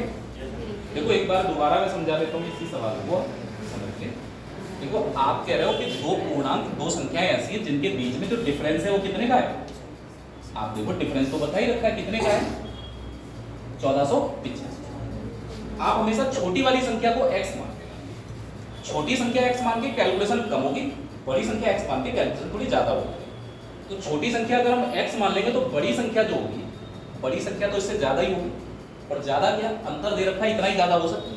तो आप जितना अंतर है वो इसमें प्लस कर दो। जैसे ही आप प्लस करेंगे तो ये बड़ी संख्या होगी x प्लस 1485। अब आप सवाल में क्या बोल रहे हो? बड़ी संख्या को छोटी संख्या से भाग दो। तो जिससे भाग करते हैं उसको क्या बोलते हैं? भाजक। और जिस संख्या में भाग करते हैं उसको क्या बोलते हैं? भाज्य। तो ये भाज्य हो जाएगा, ये भाजक हो जाएगा। तो भाज्य क्या होता है? भाजक इंटू भागफल प्लस। भाज्य की जगह हमने ये संख्या लगाई, भाजक की जगह हमने x लगाया। भागफल दे रखा है सवाल में 8 और शेषफल कितना दे रखा है? यहाँ से हमने जब x का मान निकाला तो कितना आ रहा है? 210। ये x का मान 210 है तो छोटी संख्या भी तो x मानी आपने। छोटी संख्या कितनी होगी? 200। बड़ी संख्या x से 1495 प्लस है, तो 210 में 1495 प्लस करेंगे तो बड़ी संख्या कितनी होगी? 1700। आपसे पूछ रहा है दोनों संख्याओं का योगफल कितना होगा, तो दोनों संख्याओं को हमने ऐड किया तो आंसर कितना आ रहा है?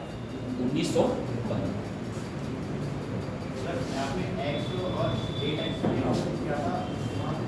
क्या चीज?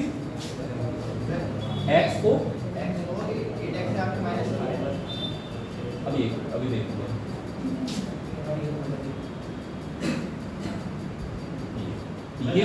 ये जो x है इधर प्लस है, इधर आएगा तो इसमें से माइनस करोगे आप। 8x में से 1x घटाएंगे कितना बचेगा?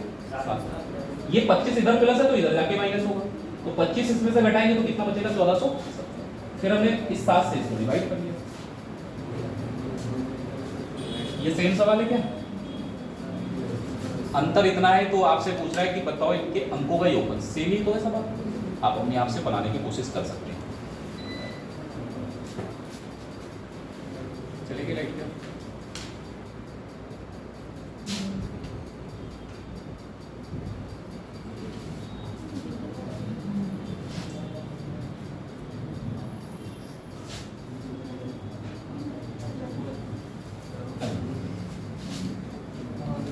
ये ऐसे सवाल जो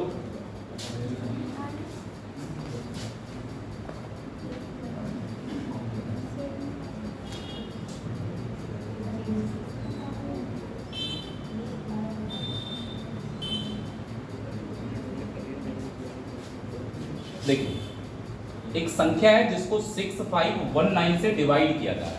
आपको नहीं पता है कि ये संख्या कौन सी है, हमने ऐसे लिख दिया, एक नंबर है जिसको हम डिवाइड कर रहे हैं किससे? 6519। और डिवाइड करके जो रिजल्ट है उसमें आप बता रहे हो रिमाइंडर आ रहा है कितना? 97 शेषफल बचता है। ये नंबर क्या आपको पता है कि कौन सा नंबर है जिसको हम इससे डिवाइड कर रहे हैं और हमारे पास रिमाइंडर 97 आ रहा है? पता ही नहीं है। फिर आपसे कहा गया कि सेम नंबर वही है, लेकिन इस बार हम जो डिवाइड करेंगे वो किससे करेंगे? 50। तो बताना है आपको ये कि अब बताओ रिमाइंडर क्या है? ये है। अब नंबर तो पता है नहीं, तो आप इतना आसानी से ऐसे बता भी नहीं सकते। तो इसके पीछे कॉन्सेप्ट क्या रहता है, किसकी वजह से ये सवाल पूछे जाते हैं परीक्षाओं में, वो अगर आपने समझ लिया तो सवाल आसानी से बनता है। अच्छा एक बात बताइएगा, एक नंबर मैं आपके सामने कोई लिखना चाह रहा हूँ, वो नंबर मैंने कहा कि 15 से पूरा डिवाइड हो रहा है, तो क्या 15 से डिवाइड होगा तो 5 से भी तो डिवाइड होगा, क्योंकि 15 का फैक्टर ही तो है 5। जो नंबर 15 से पूरा डिवाइड होगा वो 5 से भी डिवाइड होगा, क्योंकि 15 खुद 5 से पूरा डिवाइड होगा। तो इसकी टेबल में जो भी नंबर आएगा वो 5 की टेबल में भी आ रहा होगा। जैसे आप सोचो जो नंबर 9 से डिवाइड हो रहा है वो 3 से भी होगा, जो 10 से डिवाइड हो रहा है वो 5 से भी होगा, अपने फैक्टर से डिवाइड कर सकता है। तो यहाँ जो सवाल रहता है, जो कॉन्सेप्ट रहते हैं, वो इसी बेस पर रह रहे होते हैं। आप खुद सोचो कि ये इसका अगर फैक्टर होगा तो जो नंबर इसका मल्टीपल होगा वो इसका भी होगा। और यहाँ तो मैं बता दे रहा हूँ कि मैं चेक करके बता दे रहा हूँ, 53 से अगर मैं इसको डिवाइड करूँ, पेपर में मत करना चेक, यहाँ बता दे रहा हूँ, क्योंकि ये इसका फैक्टर हो गई। अगर आप इससे इस नंबर को डिवाइड करेंगे, पूरा डिवाइड होगा तब तो रिमाइंडर आ सकता है, वरना रिमाइंडर नहीं आ सकता। ज्ञात ही नहीं कर सकता फिर तो जरूरी थोड़े ना कि इससे कटने वाला नंबर इससे भी कट जाए। अगर ये नंबर इससे पूरा डिवाइड हो जाए तो समझ लो आंसर आ जाएगा। अच्छा डिवाइड करेंगे तो 53 का एक ही बार लगा सकते हैं, यहाँ पर 2 इधर से बचेगा, 1 इधर से बचेगा। 53 का 2 बार लगाएंगे तो 106 हो जाएगा, यहाँ से बचेगा 15 और यहाँ बचेगा 9, और 53 का 3 बार आप लगाएंगे तो 159 ही होता है। पूरा डिवाइड हो गया नहीं हो गया? ये इसका फैक्टर है। इसका मतलब सीधा है, ये जो नंबर है जिस संख्या को पूरा काट देगा, इससे भी पूरी कटेगी। इससे काटा गया उस संख्या को, डिवाइड किया गया, जितना कटना था वो कट गया, फिर भी हमारे पास रिमाइंडर बच रहा है कितना? तो जब मैं 53 से डिवाइड करूंगा तो जितना पार्ट इससे कट रहा होगा उससे भी कटेगा। रिमाइंडर इसमें भी 97 है तो इसमें भी कितना आना चाहिए? 97। सेम रिमाइंडर इसलिए लिख दिया, जैसे आप मान लो कि 10 से कटने वाले नंबर से कोई आप कह रहे हैं 10 से आप डिवाइड कर रहे हो, 8 बच रहा है, तो 5 से डिवाइड करेंगे तब भी 8 ही बचेगा, क्योंकि 5 जो है ना वो 10 का ही फैक्टर है। चाहे कोई नंबर सोच के देखो। अब ये जो है ना प्रैक्टिकली गलत हो गई बात, क्योंकि जब आप इस नंबर से डिवाइड कर रहे हैं तो इससे छोटा रिमाइंडर है, ये सही है। जब आप 53 से डिवाइड करेंगे तो इससे छोटा ही तो रिमाइंडर आ रहा है, लेकिन ये रिमाइंडर इससे। और अगर कभी ऐसा हो जाए कि कॉन्सेप्ट में यहाँ रिमाइंडर ज्यादा आ रहा है तो दोबारा डिवाइड करके देख लेंगे, अगर डिवाइड हो रहा है 53 का 1 बार लगाएंगे तो यानी कि 53 ही आएगा, और हमारे पास यहाँ से 4 बचेगा और यहाँ से भी कितना बचेगा? 4 बचेगा। तो आपका रिमाइंडर 97 नहीं होगा, इसका मतलब आपका रिमाइंडर कितना होगा? क्योंकि 97 में इसका तो भाग नहीं जाएगा, लेकिन 97 में इसका तो भाग जाएगा। चाहे तो आप डायरेक्ट इस बात को रट लो कि जो रिमाइंडर है कितना बच रहा है पहले, और आप डिवाइड किससे कर रहे हो? 53 से। इसको डायरेक्ट इससे डिवाइड कर लोगे तो भी आपको आंसर मिल जाएगा, क्योंकि कॉन्सेप्ट तो यही है, ये तो समझाने की बात है। मान लो कि आपको लगे कि ये नंबर इससे ना कटे तो ऑप्शन में देख लेना कहीं CND तो नहीं लिखा, कैन नॉट डिटरमाइन, मतलब सीधा सा ये कि तो उत्तर ज्ञात कर ही नहीं सकते। अगर ये नंबर इससे पूरा ना कटे तो उत्तर नहीं आएगा, और आप देखो ऑप्शन में सभी में आंसर दे रखा है, इसका मतलब आंसर आएगा, और आंसर तभी आएगा जब इस नंबर से ये वाला नंबर पूरा डिवाइड होता है। तो डिवाइड पेपर में मत करने लगना, क्या करना है हमें तो ये देखना 97 बच रहा है, 97 यहाँ लिख दो, फिर हम इससे दोबारा डिवाइड करके देख लेंगे।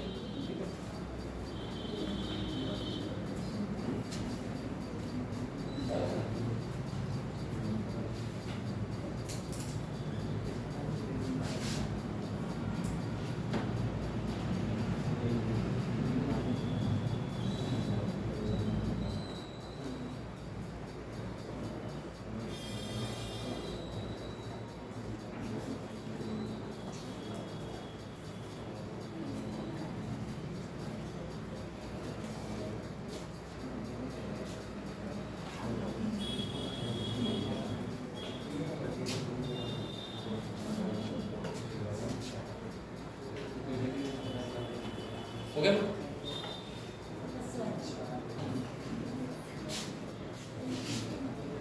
देखो ये भी सवाल वैसा ही है, ऐसे ही देख लो ना, 119 से डिवाइड किया तो रिमाइंडर कितना आ रहा है? 19। अब डिवाइड किससे कर रहे हैं? तो 17 से तो ये पूरा कट ही जाएगा, यानी इतना ही बचेगा 19। 17 से 19 में डिवाइड करेंगे तो कितना बचेगा? 2 बचेगा। अब यहाँ से जो आप पढ़ के आए हो, पीछे जो चीजें मैंने आपको कराई थी उनसे रिलेटेड क्वेश्चंस होंगे आपसे। जैसे ये सवाल पूछा गया, ये एसएससी जीडी की परीक्षा होती है, और ये बिल्कुल ना सोचिए कि एसएससी जीडी का है, ये सभी पेपर्स के लिए आप कॉमन सवाल मान लो, सब में ऐसे सवाल आते रहते हैं। 30 और 50 के बीच में जितनी भी अभाज्य संख्याएं यानी प्राइम नंबर्स होते हैं उस सब का सम टोटल कितना होगा। अब क्या आप काट काट के देखोगे कौन सी नहीं कटी, आपकी उंगलियों पे होनी चाहिए। 30 के बाद में प्राइम नंबर कौन सा है, 31। 31 के बाद 33 11 से कटेगा, 35 7 से कटेगा, 37 आएगा, इसीलिए मैंने कहा ये उंगलियों पे होनी चाहिए। फिर बेटा 41 आएगा, फिर 43 आएगा, और उसके बाद में 47। अब 47 के बाद में जो अगला प्राइम नंबर आएगा वो आएगा 53। 53 तो 50 से ज्यादा हो जाएगा, हमें चाहिए 30 और 50। हो गया सवाल, इनको ऐड करके देख लो कितना आ रहा है, ऐड करो कितना आ रहा है, कितना आएगा। अब कुछ लोग इसको ऐड पूरा करेंगे और लेकिन मैं पूरा नहीं करने वाला, मुझे चाहिए केवल लास्ट का डिजिट। देखो सबका लास्ट डिजिट अलग अलग है, तो पूरा डिवाइड जो ऐड है वो करना ही नहीं है। आप लास्ट वाला ऐड करो, 7 और 3 कितना होगा, 10, 10 और 1 11, 11 और 7 18 और 1 यानी कि लास्ट में कितना आएगा। अब मैं लास्ट में 9 आएगा तो इसके लास्ट में 9 नहीं है, इसके लास्ट में 9 नहीं है, इसके भी लास्ट में 9, तो यही आंसर बचता है। आप 5 सेकंड भी किसी सवाल में बचे तो बचाओ, क्योंकि अगर 10 सवाल मिल गए 5 सेकंड बचाने वाले, 50 सेकंड में एक और सवाल कर लो। ये मत सोचो कि यार कितना बहुत ज्यादा अंतर थोड़े ना है, 2 सेकंड भी बच रहे हो, बचा लो। जितना आप रिलैक्स महसूस करोगे उतना ही क्या बताना है, ऐड करना। मैं ये कह रहा हूँ कि यहाँ पर इन्होंने पूछा है कि 30 और 50 के बीच में जो अभाज्य संख्या, अभाज्य संख्याएं वो होती हैं जो अपने आप से डिवाइड हो और या फिर 1 से डिवाइड, मतलब 2 फैक्टर हो और किसी से डिवाइड नहीं। तो ऐसी संख्याएं जो 30 और 50 के बीच, 31 किसी से डिवाइड नहीं होगा, 37 भी नहीं डिवाइड होगा, 41 43 47 ये 5 संख्याएं निकली हैं ऐसी प्राइम नंबर। इनको ऐड करने पर कितना आएगा, तो ऐड किया, आप पूरा ऐड करेंगे तो 199 आएगा, केवल लास्ट वाला ऐड करेंगे तो लास्ट में 9 आ रहा है। लास्ट में 9 एक ही ऑप्शन में था तो मैंने नहीं किया ऐड, तो यहाँ आप देख सकते हो 199। हाँ पूरा ऐड करना है, यही तो पूछ रहा है कि आपसे योगफल कितना होगा, तो जोड़ना पड़ेगा एक पूरे को। हमने केवल लास्ट वाला डिजिट ऐड किया तो 9 आ रहा था लास्ट में, तो लास्ट में 9 एक ऑप्शन में इसलिए नहीं किया पूरा ऐड। अगर 2 ऑप्शन में 9 होता तो हम करते पूरा।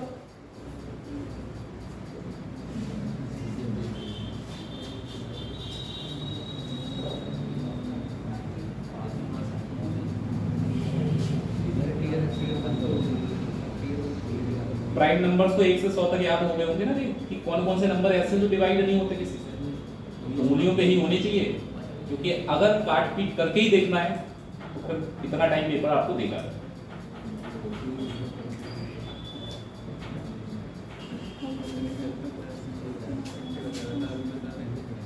हो गया,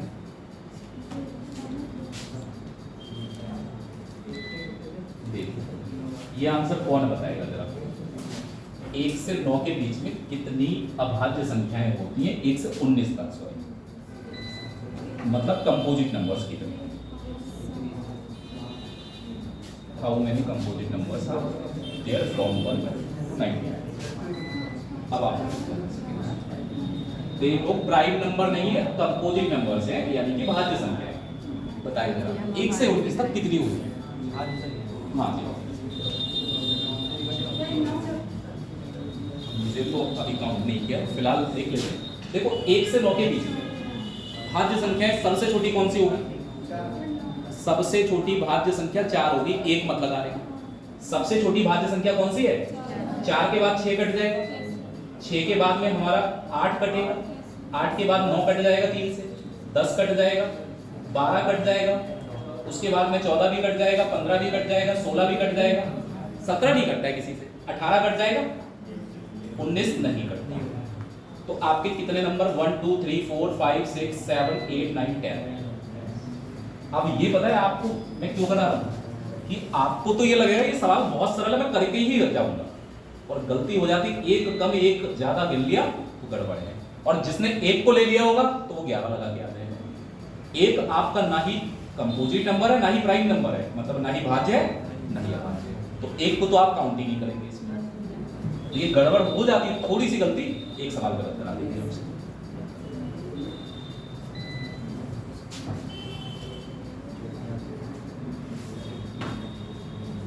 कंपोजिट नंबर कौन से होते हैं? जो नंबर अपने आप के अलावा, एक के अलावा किसी और से डिवाइड होता है, तो वो नंबर हमारे कंपोजिट हो जाते हैं। नोट हो गया? शॉर्ट में ही लिख दिया करो, कोई इतना वो नहीं है। ये आप बताओ भाई,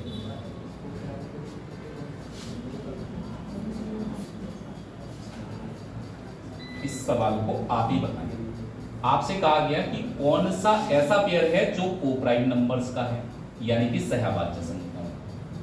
बताएं पहले ये बताओ, कोप्राइम नंबर्स कौन से होते हैं? खुद से बैठ अरे भाई, कोप्राइम नंबर या रिलेटिवली प्राइम नंबर वो होते हैं ऐसे नंबर जिनका एचसीएफ कितना हो? एक। मतलब एक से बड़ी किसी भी संख्या से वो कॉमनली नहीं डिवाइड हो सकती। अब आप सोचते जाएंगे और ऐसे ये दोनों नंबर एक से बड़ी किसी संख्या से कटेंगे क्या? 7 से कट रही है। 7 से 21 भी कटेगा, 42 भी कटेगा। तो ये एक से बड़ी संख्या से नहीं कटेगी, क्योंकि हाईएस्ट कॉमन फैक्टर एक है, यानी एक से बड़ा कोई भी कॉमन फैक्टर नहीं है। तो एक से बड़े नंबर से अगर डिवाइड हो जाए तो छोड़ देना। इसका मतलब ये वाला नंबर कोप्राइम, ये दोनों किसी एक से बड़े नंबर से कट जाएंगे। 36 और 15 एक से बड़ी किसी संख्या से कट सकते हैं, 3 से नहीं कटेंगे। 3 से 15 भी कट जाएगा, तो ये भी कोप्राइम। ये तो सामने ही दिख रहा है, 9 से दोनों कट जाएंगे, 9 से 9 भी कट जाएगा, 63 भी कट जाएगा, तो ये भी कोप्राइम नहीं है। फिर आंसर कौन सा बचा? 11 और 21। आप सोच के देख लो, एक से बड़ा कोई नंबर ऐसा नहीं दिखेगा जिससे 11 भी कट जाए और 21 कट जाए। तो अगर कुछ भी एक से बड़ा नंबर इसमें कॉमन नहीं है तो एचसीएफ कितना हो गया? 1 हो गया। और जिनका एचसीएफ 1 होता है वही क्या होते हैं? कोप्राइम। फ्री के नंबर होते हैं परीक्षा में। मतलब आपके ठीक है कॉन्सेप्ट, अगर आपने कर रखा है, पढ़ रखा होगा ना, तो ये तो नंबर मिलने ही मिलने हैं आपको। ये कहाँ जाएंगे? इसमें देखना ही तो। हाँ, कोप्राइम नंबर्स का पेयर इनमें से कौन सा जिनका एचसीएफ 1 से ज्यादा है, वो कोप्राइम नहीं होते। जिनका एचसीएफ 1 होगा वही कोप्राइम। पर एचसीएफ उसी पेपर पर निकालना थोड़े ना, सोचना ही है कि एक से बड़ी किसी संख्या से डिवाइड हो रहे हैं, तो इसका मतलब एक नहीं है एचसीएफ इनका।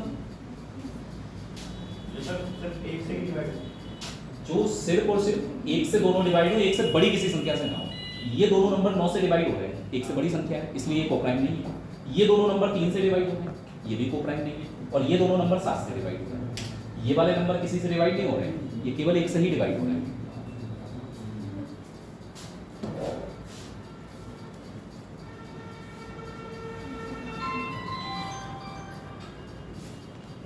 कुछ 1-2% मतलब प्रोसेस हो रहा है माइंड में, या खाली कॉपी हो रहा है ना? ये थोड़ा टाइम लगता है चीज़ों को। अगर आप पहली बार तैयारी कर रहे हैं तो आपको लगेगा एकदम नए। अब यहाँ वो वाला तो है नहीं कि 1 नंबर का क्वेश्चन, 2 नंबर का क्वेश्चन और 4 नंबर का क्वेश्चन है। सारे क्वेश्चन ही 1 नंबर के हैं। तो जितना शॉर्ट हो जाए तरीका उतना ही बढ़िया है, चाहे सवाल लंबा हो या छोटा हो। अब बैलेंस करके पेपर बनाया जाता है। सारे सवाल ऐसे नहीं होंगे कि बिल्कुल हलवा हो, और सारे सवाल ऐसे नहीं हो बिल्कुल बहुत कठिन। कुछ सवाल बहुत हलवा होंगे, कुछ मॉडरेट होंगे, कुछ थोड़े टफ भी होते हैं 2-4%, जिनमें बच्चों को फंसाया जाता है कि आप टाइम वेस्ट करें वहाँ पर। तो धीरे धीरे जब आप एक तो टेस्ट लगाएंगे यहाँ पर, तो आपको आगे लगेगा कि टेस्ट में मुझे पेपर में एक तो ये होता है कि आपको कौन सा क्वेश्चन करना है, कितने टाइम में करना है, ये तो है ही इंपॉर्टेंट। ये भी पता लगाना है कि कौन सा क्वेश्चन करना नहीं है। पता लगा एक क्वेश्चन है और आप थोड़े मैथ के लती व्यक्ति हैं, लती व्यक्ति का मतलब आपको मैथ का क्वेश्चन देख के ये लगता है ये तो छोड़ना ही नहीं है मुझे। होते हैं बच्चे एडिक्टेड कि मैथ उन्हें इतना हमें लगता है कि उन्हें लगता है छोड़ेंगे नहीं कुछ, और आपने वो क्वेश्चन बना डाला जिसमें लग गए 5 मिनट। फायदा हुआ नुकसान? 5 मिनट में 5 क्वेश्चन कर दिया आप, एक ही कर दिया, तो नुकसान हो गया नहीं हो गया? तो कुछ क्वेश्चन करने से नुकसान होता है, वो छोड़ने के लिए बनाए जाते हैं परीक्षाओं में। ये तो आप बता ही दोगे 50 से बड़ी और 100 से छोटी अभाज्य संख्याएं कितनी? 50 और 100 के बीच। 1 से 50 तक कितने प्राइम नंबर्स थे? 1 से 50 तक अभाज्य संख्याएं कितनी थी? 15 थी। और 1 से 100 तक, जब आपको पता है कि 50 तक हमारे पास 15 संख्याएं, 50 तक कितनी है, और 100 तक ये कितनी होगी? 25 होगी। अच्छा, 15 से 25 होगी तो कितनी बढ़ गई संख्या? इसका मतलब 50 और 100 के बीच में कितनी है? 15 थी संख्याएं, 25 हो गई, 10 और बढ़ गई। कब? जब 50 से कहां पहुंच गए? 100। इसमें से इसको माइनस कर दो, 10 आ गए। तो आंसर इसका कितना होगा? ये आप अभी छोड़ो, एक ही जैसे ज्यादा यहाँ यहाँ से पता क्या है कि पढ़ा हुआ और ना पढ़ा हुआ बराबर है बच्चा। क्योंकि ये किसी ने भी नहीं पढ़ा होगा कि 100 और 150 से बीच में अभाज्य संख्या है, किताब में है नहीं। वो कल को पूछेंगे 120 और 140 के बीच में कितनी अभाज्य संख्या है, किताब में तो नहीं लिखा होगा हर बार, कुछ चीजें अपने आप से निकलती हैं। अब कल को आ जाए 200 और 250 के बीच में कितने प्राइम नंबर है, ना मैं लिखाऊंगा ना किसी किताब में होगा। मान लो ये पेपर आ गया, मैं लिखा दूं और फिर अगले पेपर में क्वेश्चन आ जाए 150 200 के बीच में कितने, हर चीज नहीं पढ़ सकते ना, रटना तो उतना ही पॉसिबल है जितने फैक्ट्स आप रट पाएंगे। तो आपको 100 से बड़ी और 150 से, अब आपको एक तरीका बताता हूं, जिस संख्या के लास्ट में क्या क्या चीज आ जाए, 0 2 4 6 8 और 5, तो जिस संख्या के लास्ट में 0 2 4 6 8 5 आ जाए तो ये संख्या कभी प्राइम नंबर नहीं हो सकती, ये संख्या हमेशा कैसी होगी, कम होगी, कटेगी जरूर। जिसके लास्ट में 2 4 6 8 0 आता है वो संख्या 2 से ही कट जाती है, और जिसके लास्ट में 5 आता है वो संख्या 5 से कट जाती है। तो ये नंबर कभी भी प्राइम नंबर नहीं होते, हमेशा कैसे होते, कम होते। आपका काम आसान होता है। दूसरी चीज, किसी संख्या के डिजिट सम यानी कि अंकों का योगफल, डिजिट सम अगर 3 से डिवाइड हो रहा है तो भी संख्या कैसी होगी, कम होगी, क्योंकि अगर किसी संख्या के अंकों को जोड़ने पर 3 से डिवाइड होगा तो वो नंबर भी 3 से। अब आपको थोड़ा फिल्टर करने में दिक्कत नहीं होगी। 100 से बड़ी संख्या सबसे पहले कौन सी आएगी बेटा, सबसे पहले कौन सी आएगी, ये आपको पता ही है। 3 अंकों की सबसे छोटी संख्या है अभाज्य संख्या, 3 अंकों की सबसे छोटी अभाज्य संख्या कौन सी है, 100। अब आप सोचते जाएंगे, 102 के लास्ट में कितना आता है, 103 लिख देंगे। 104 के लास्ट में कितना आएगा, 4, जिसके लास्ट में 4 आएगा वो नंबर कंपोजिट होता है, प्राइम नहीं होता है। 105 में लास्ट में कितना आ गया, 5 आ गया लास्ट में तो भी कंपोजिट होगा। 106 में 6 आता है, 107 आएगा। अभी आप धीरे धीरे समझना है, 107। 108 के लास्ट में 8 आता है, 109 लिख लीजिए। फिर 110 आएगा, 110 में लास्ट में 0, वो 10 से ही कट जाएगा। 111 आएगा, अभी आप लिखना केवल समझना जैसे 111, 112 के लास्ट में तो 2 होता है। 113 आएगा, 114 के लास्ट में 4 होता है। धीरे धीरे आपको 2 4 6 8 0 और 5 मानो लास्ट में। 114 के लास्ट में 4 हो गया, 115 के लास्ट में 5 हो गया, 116 के लास्ट में 6 हो गया, फिर आएगा नंबर 117। अभी लिखना, मैं ये लिख रहा, यही है प्राइम नंबर। 117 के बाद 18 के लास्ट में 8 है, 119। 120 के लास्ट में 0 होता है, 121। 122 में 2 आ जाएगा लास्ट में, 123। अभी मैं लिख रहा हूँ 124 के लास्ट में 4, 124 के लास्ट में 4 हो गया तो 125, 126, 127, यही तो है। 28 के लास्ट में 8, 129 लिखना पड़ेगा आपको। फिर 130 में 0, 131, 132 में 2 आता है लास्ट में, 2 से ही कट जाएगा। 133, 134, 35, 36 तो लेंगे नहीं, 137। 138 में 8 आएगा, 139 आएगा। 140 में लास्ट में 0, 141, 42 नहीं लेंगे, 143। फिर 44, 45, 46 तो लेना ही नहीं है। 147, 148, 149 और 150 से तो छोटी ही चाहिए संख्या।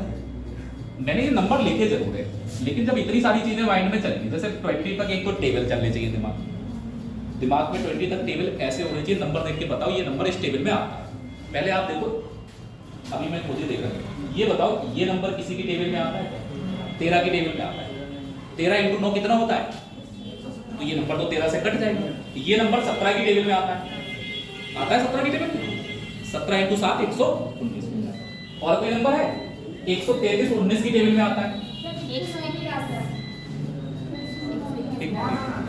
133 19 की टेबल में आता है। अरे 133 19 की टेबल में आता नहीं आता है। अब पहली बात तो 20 तक टेबल आनी चाहिए।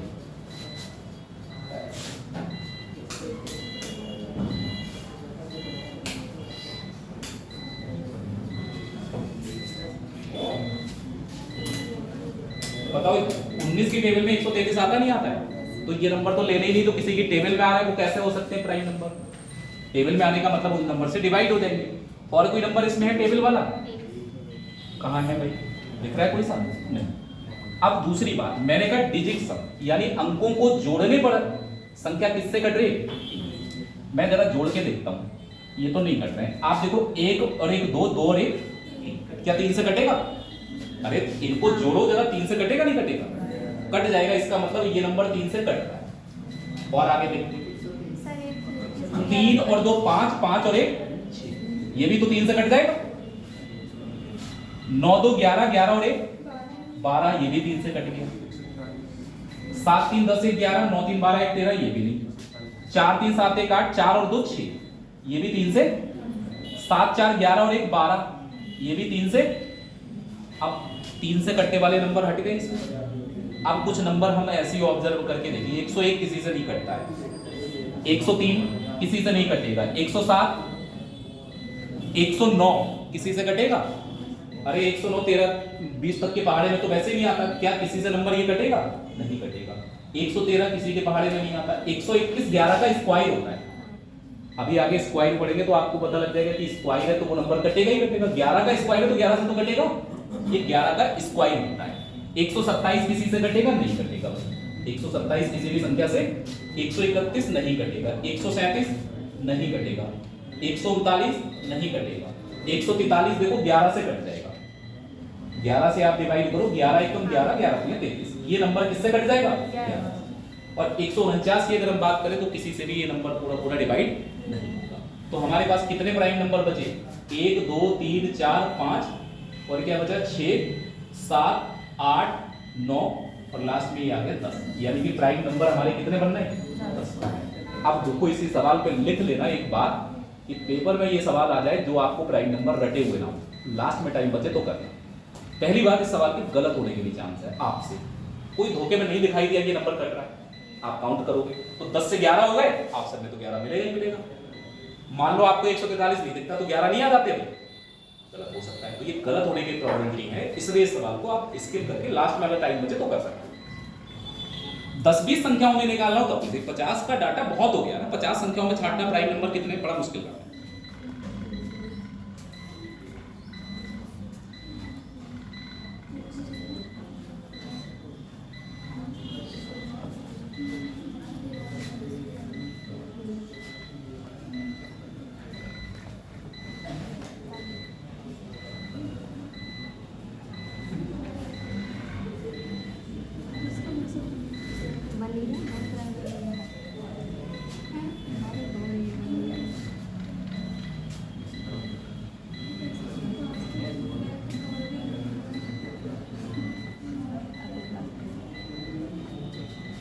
नोट हो गया?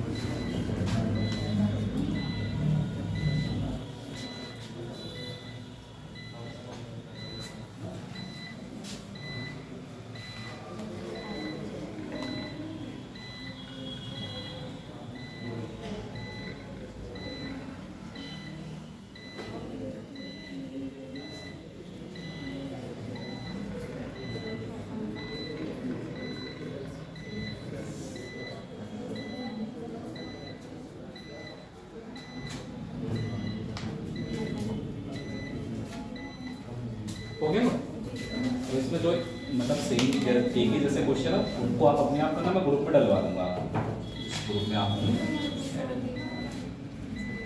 बाकी। और आगे भी जैसे ये देखो 301 और 320 के बीच में अभाज्य संख्याएं कितनी, तो 20 संख्याओं में तो आप चलो लगा भी सकते हैं।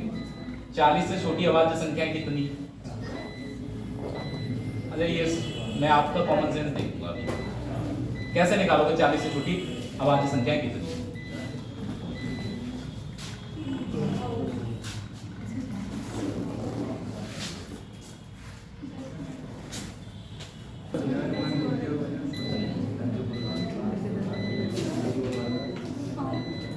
ये तो आगे वाले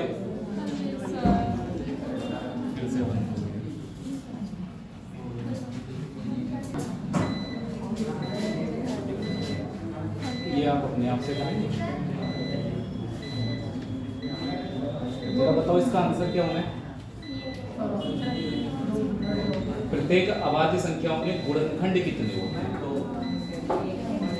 बताओ।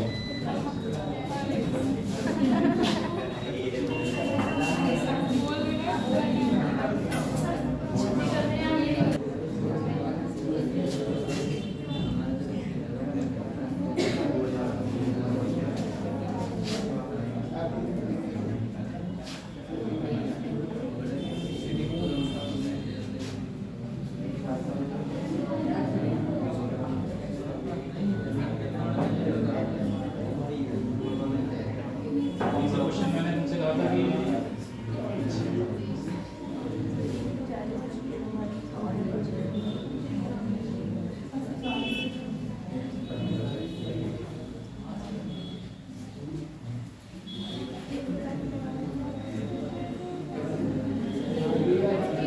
ये वाला था?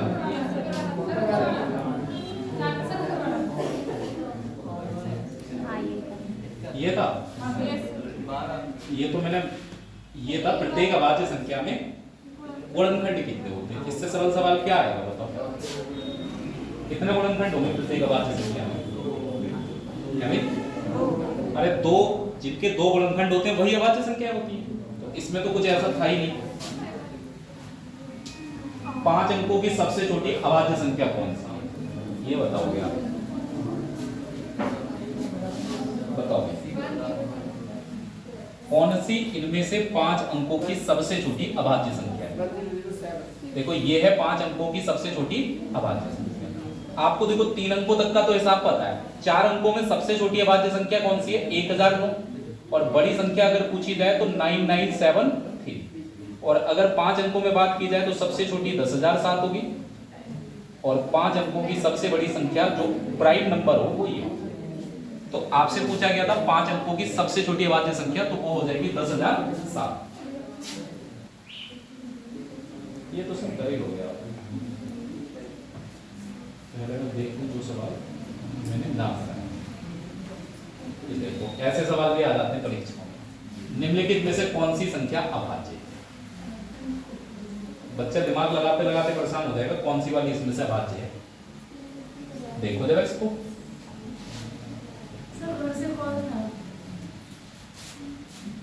क्या वो निम्नलिखित में से कौन सी अभाज्य संख्या है? आप बताओ कैसे बताओगे इसमें से? शकल देख के तो बता ही नहीं सकते। अच्छा एक चीज सोच के देखो, अभाज्य संख्या है इसका मतलब वो भाज्य नहीं है। अभाज्य संख्या का मतलब ये भी तो कह सकते हैं कि भाज्य नहीं होगी, क्योंकि एक तो ऑप्शन भी नहीं है जो गड़बड़ हो। इस संख्या के लास्ट में कितना आ रहा है? जिसके लास्ट में 5 आएगा, क्या वो अभाज्य संख्या हो सकती है? वो कंपोजिट नंबर होगा, प्राइम नंबर तो होगा नहीं, क्योंकि ये 5 से डिवाइड हो गए। और हो सकता है एक दो ऑप्शन नंबर। देखो इसको जरा ऐड करके देखो क्या आ रहा है। 3 और 9 12। देखो 3 तो 3 से कट जाएगा, 9 भी कट जाएगा, 3 भी कट जाएगा। 4 4 8 और 1 जो भी है ये नंबर, इसको अगर आप ऐड करेंगे तो ये नंबर पूरा 3 से डिवाइड हो रहा है। तो ये वाली संख्या 3 से डिवाइड हो रही है, तो ये भी हमारा प्राइम नंबर नहीं है। और आगे देख लेते हैं। 7 2 9 9 3 12, ये पूरा 3 से कट जाएगा। 4 4 8 और 1 ये भी 3 से कट गया। ये 3 से डिवाइड हो रहा है, इसलिए ये भी प्राइम नंबर नहीं है। तो प्राइम नंबर कौन सा होगा फिर? यही बताओ। मैंने कहा कि दो आपके पास माइंडसेट होने चाहिए, या तो आपको 4 ऑप्शन में कौन सा सही है ये निकाल पाओ। अगर ये वाला सही है तो बाकी 3 तो गलत ही होंगे।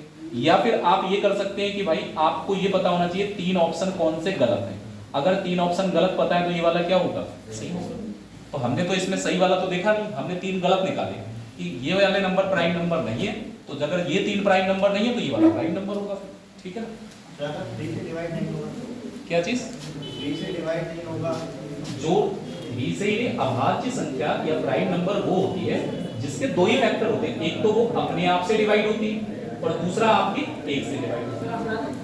तो एक और अपने आप के अलावा किसी से डिवाइड नहीं होगी। तो जब ये 3 से डिवाइड हो रहा है तो इसका मतलब ये नंबर प्राइम नहीं है।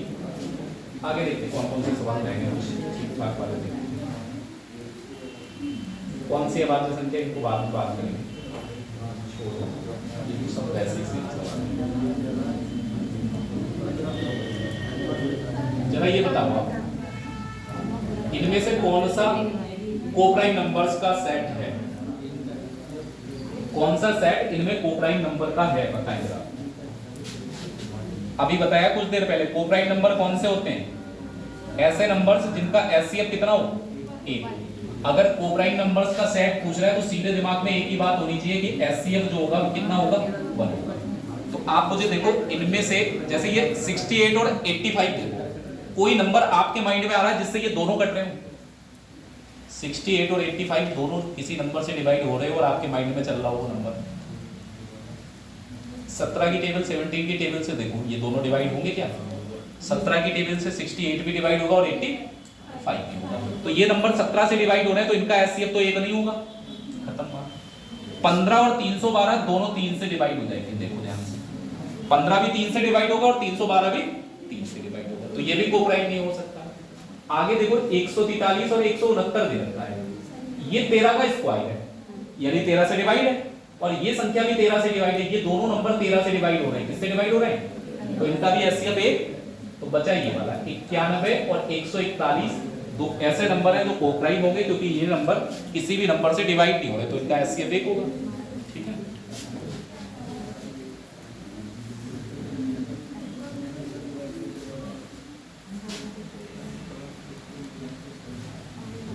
ये 3 संख्याएं देखिए आपसे पूछ लिया गया है, इसमें थोड़ा सा आपको दिमाग लगाना पड़ेगा।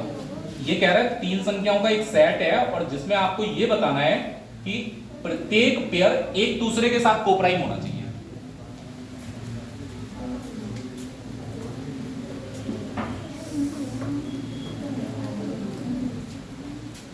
प्रत्येक सेट जो है वो एक दूसरे के साथ क्या होना चाहिए? कोप्राइम होना चाहिए। बेटा एक बात बताओ, अगर कोप्राइम होना चाहिए तो फिर आपको कोई से भी दो दो सेट देखने, मैं तीनों नंबर नहीं देख रहा हूं, मैं कोई एक नंबर पकड़ूंगा जिससे दो नंबर कटेंगे तो वो कोप्राइम नहीं होंगे। आप इसमें बताओ कोई एक नंबर से डिवाइड करके दो नंबर डिवाइड हो रहे हैं, जैसे आप देखो ये जो 42 है, 42 दिख रहा है और एक दिख रहा है आपको 69, ये दोनों नंबर आप मुझे बताओ 3 से नहीं कट रहे हैं? 42 और 69 दोनों किससे कट रहे हैं? 3 से कट रहे हैं। तो इसका मतलब ये वाले दोनों नंबर तो कोप्राइम है ही नहीं, और ये कह रहे हैं एक दूसरे से सहवाज्य होने चाहिए, तो ये दोनों नंबर 3 से कट रहे हैं, इसीलिए इसमें एक सेट ऐसा मिल गया जो एक दूसरे से कोप्राइम। इसमें आइए आप, कोई नंबर ऐसा है जो एक दूसरे को डिवाइड कर पा रहे हो? नहीं, इसमें तो नहीं बनेगा। 35 और 55 ये दोनों नंबर 5 से कटेंगे, 35 भी 5 से कट जाएगा और 55 भी कट जाएगा, दोनों नंबर 5 से कट रहे हैं, तो ये दोनों कोप्राइम कहां हुए? तो ये वाला भी ऑप्शन क्या हो जाएगा?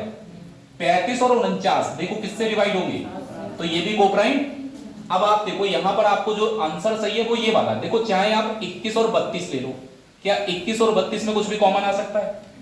चाहे आप 32 और 43 ले लो, क्या 32 43 में कुछ भी कॉमन आएगा? और चाहे आप 21 और 43 ले लो, 21 और 43 में भी कुछ भी कॉमन नहीं होगा, ना 21 43 में कुछ कॉमन, ना 32, मतलब एक दूसरे के साथ पेयरिंग करने पर ये कोप्राइम ही रहेंगे। तो यही वाला सही आंसर होगा, कौन सा? सी वाला। इसको आप चाहे तो नोट कर लो।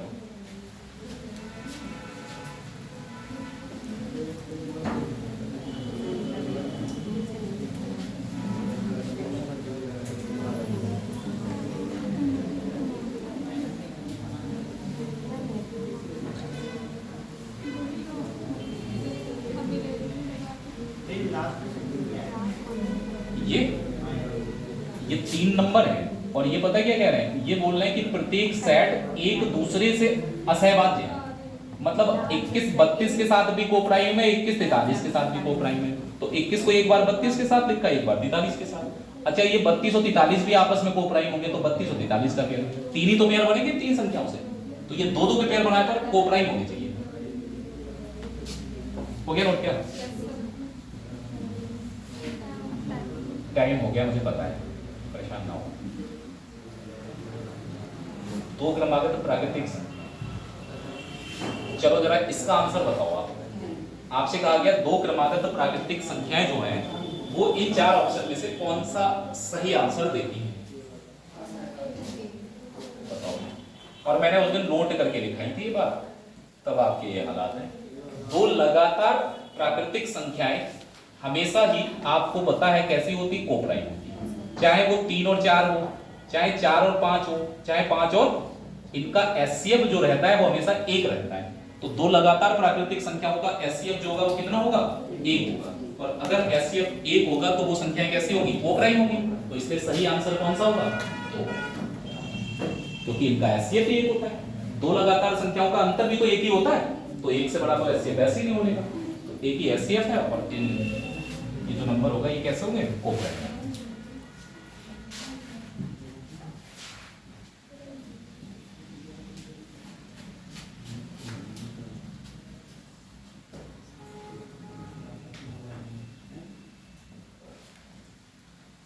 ये कर पाओगे आप?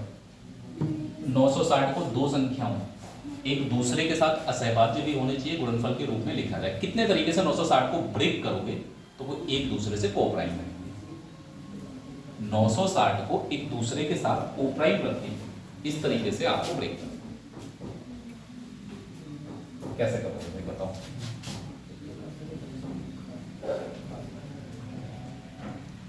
चलो हम ही कराएंगे, तुम नहीं। बहुत मुश्किल नहीं है और बहुत आसान भी नहीं है। उधर बोल के चले जाना। देखो 960 के दो फैक्टर ऐसे करने हैं और दोनों फैक्टर ऐसे होने चाहिए, जैसे मान लो a इंटू बी में तोड़ा और ये जो नंबर होना चाहिए ये ऐसा होना चाहिए जो क्या हो, कोप्राइम। कोप्राइम होने का मतलब इनका एचसीएफ कितना होना चाहिए, 1 होना। 960 के फैक्टर करने के लिए आपको तो बहुत दिमाग लगाना पड़ेगा। क्या क्या सोचेंगे? पहली चीज सोचेंगे कि ऐसा नंबर, दोनों नंबर इवन नहीं हो सकते। अच्छा ये नंबर कैसा है, इवन है। ये नंबर कैसा है, इवन है। अब देखो इवन तभी हो सकता है, आप दो तरीके से सोचना है इस बात को। एक नंबर इवन, दूसरा भी इवन हो तो भी मल्टीप्लाई करके आपका जो रिजल्ट आएगा वो इवन आएगा। और या फिर एक नंबर ऑड हो और दूसरा नंबर क्या हो, इवन हो। दो तरीके से इसके फैक्टर है। दोनों नंबर ऑड होते हैं तो हमेशा प्रोडक्ट भी ऑड ही आता है। या तो एक ऑड एक इवन हो और या फिर दोनों नंबर क्या हो, दोनों नंबर अगर इवन होंगे बेटा तो दोनों नंबर इवन वाले केस में आपको पता है इवन नंबर 2 से डिवाइड होता है, ये भी 2 से कटेगा और ये भी 2 से कटेगा, तो क्या इनका एचसीएफ 1 होगा? तो मतलब ये वाली कंडीशन यहां पर नहीं होगी। एक नंबर ऑड होगा और एक नंबर इवन होगा। अब थोड़े से आपके फैक्टर जो है ना वो कम दिखेंगे आपको। 960 के आप फैक्टर करेंगे लेकिन ऐसे नंबर से डिवाइड करो जो ऑड हो। 1 से कट जाएगा क्या, ये 1 से काटेंगे तो आपका आंसर भी कितना आएगा, 960। 960 इंटू 1 960 ही तो रहेगा, एक पेयर तो ये बन गया। एक के बाद आप बताओ 3 से काट लें इसको, 3 से काटेंगे तो 3 3 9 3 2 6 यानी कि 300। हमेशा ऑड नंबर चाहिए, केवल 5 से डिवाइड करो। 5 से डिवाइड करेंगे तो कितना आ जाएगा, 5 का 1 बार, 5 का 9 बार और 5 का 2 बार, 192 आएगा दूसरा नंबर। डिवाइड करेंगे इसमें तो इधर वाला नंबर पता लग जाए। इन दोनों का मल्टीप्लाई 960 है। 5 के बाद अगला ऑड नंबर 7 आएगा, 7 से कटेगा 960, नहीं कटेगा। 7 के बाद अगला ऑड नंबर 9 आएगा, 9 से 960 कटेगा, नहीं कटेगा। 9 के बाद 11 आएगा, 11 से 960, 11 के बाद 13 आएगा ऑड नंबर, 13 से भी नहीं कटेगा। 13 के बाद 15 आएगा, 15 से कट जाएगा। 15 से काटेंगे तो 15 से 90 और 15 चौक 60, ठीक है। 15 के बाद 17 से नहीं कटेगा, 17 के बाद 19 से भी नहीं कट रहा है ये नंबर, 19 के बाद 21 से भी नहीं कट रहा है।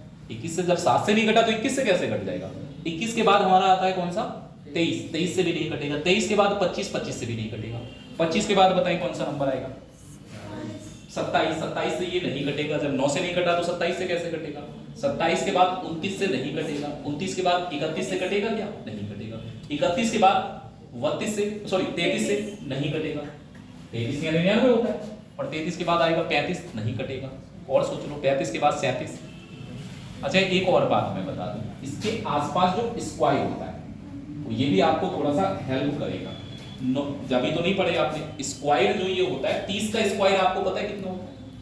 30 का स्क्वायर 900, मतलब 30 के आसपास तक ही जाना है। जैसे 35 तक आ गए, अब आगे आप जाएंगे भी ना तो 35 के बाद अगर आप ऑड नंबर देखेंगे तो कोई मिलेगा ही नहीं जिससे ये कट जाए। 37 नहीं कटेगा, 39 नहीं कटेगा, 13 से नहीं कटा 39 से कैसे कटेगा, 41 से नहीं कटेगा, क्योंकि स्क्वायर जिसका है उससे बड़ा नंबर नहीं चाहिए। तो स्क्वायर के आसपास जैसे 30 और 31 के स्क्वायर के बीच में है ये, तो 30 और 31 के बाद हम चेंज नहीं करेंगे। तो हमारे पास कुल पेयर कितने बने, 4 बने। अब इनमें भी ये देखना है कि क्या ये कोप्राइम है, एचसीएफ 1 है, बिल्कुल इनका भी एचसीएफ 1 है, इनमें इनका भी एचसीएफ 1 है, इनका भी एचसीएफ 1 है और इनका भी एचसीएफ क्या है, 1 है। तो ऐसे जो पेयर बनेंगे वो कितने बनेंगे, 4। बहुत आसान सवाल नहीं कहेंगे आप इसको, क्योंकि आपको दिमाग बहुत खर्च लिखना चाहें आप लिखिए। एक सवाल और होगा ऐसा, वो आप करेंगे।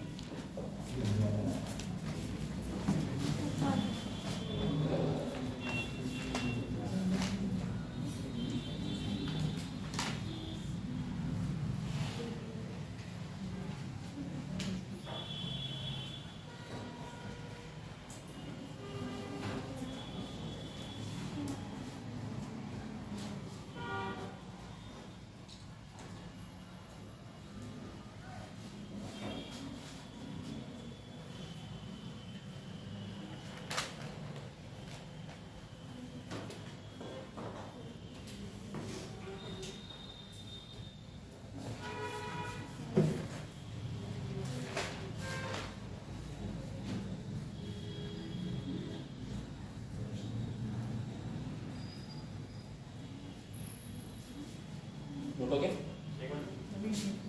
देखो ये है ना कि इसमें आप कोई फॉर्मूला बनता नहीं है ऐसा कि फॉर्मूले से निकाल दो, केवल वही है कि आपको सोचना पड़ेगा, उसके आधार पर आपको तय करना पड़ेगा क्या क्या कोप्राइम वाले पेयर बन पा रहे हैं। बस ये चीज सोचने वाली थी कि यहाँ से कि इवन नंबर हमें नहीं चाहिए, एक तो ऑड नंबर चाहिए।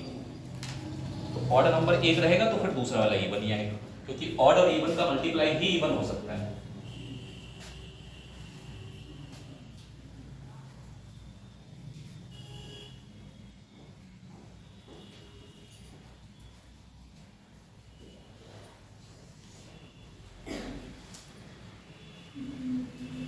तो हो गया क्या?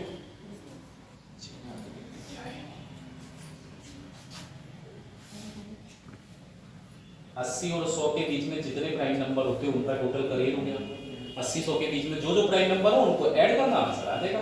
लास्ट डिजिट सबका अलग अलग है तो एक ही डिजिट ऐड कर लेना, है ना।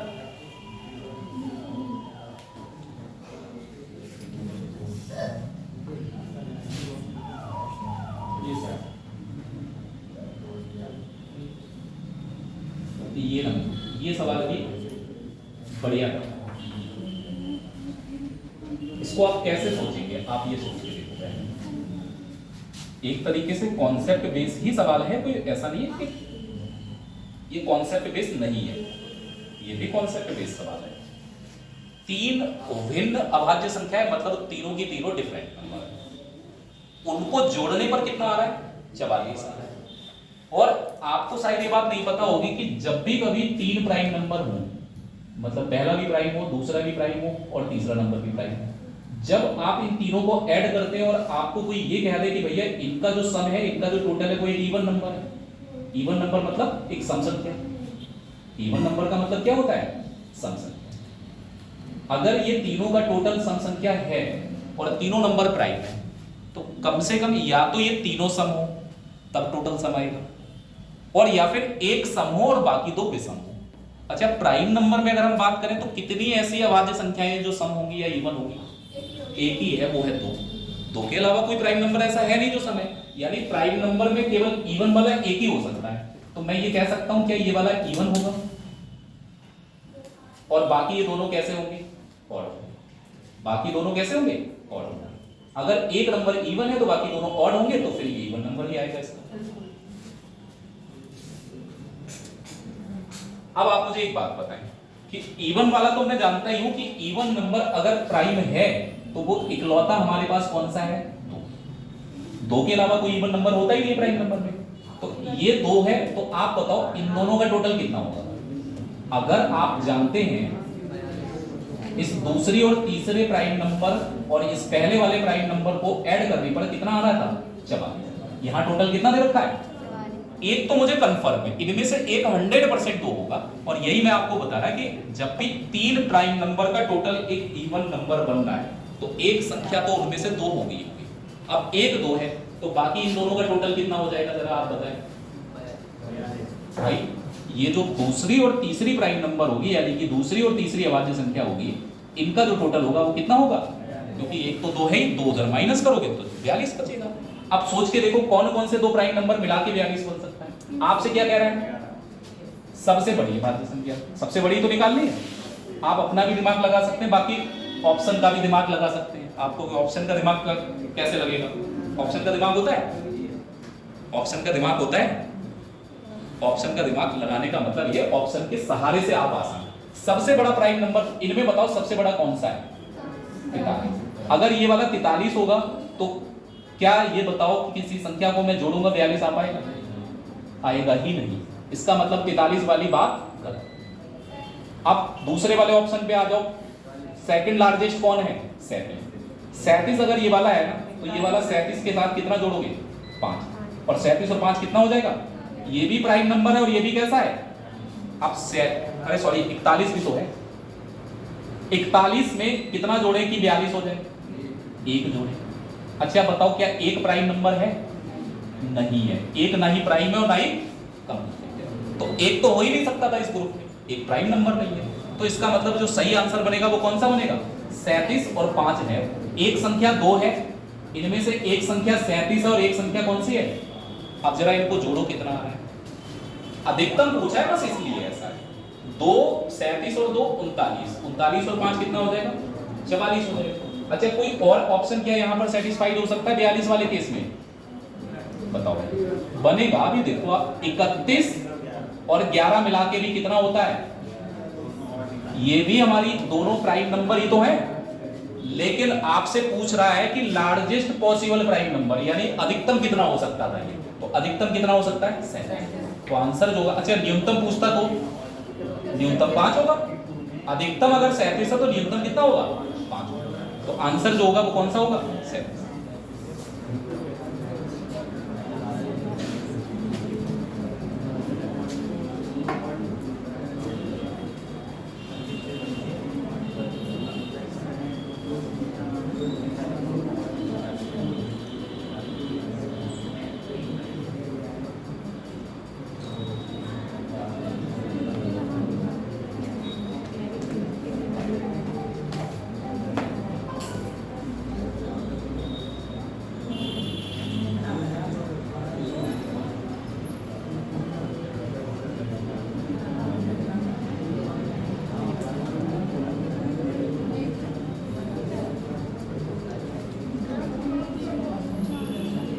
नोट हो गया? ये आपने प्राइम टू दो बार लिखा है इसका क्या चीज, ये जैसे प्राइम नंबर्स हैं तीनों, ये पहला प्राइम नंबर, ये दूसरा, ये तीसरा, तीनों का टोटल क्या है इवन नंबर, क्योंकि 44 तो इवन होता है। नीचे वाले भी ये इसमें, अच्छा ये बाय मिस्टेक हो ये हो गया।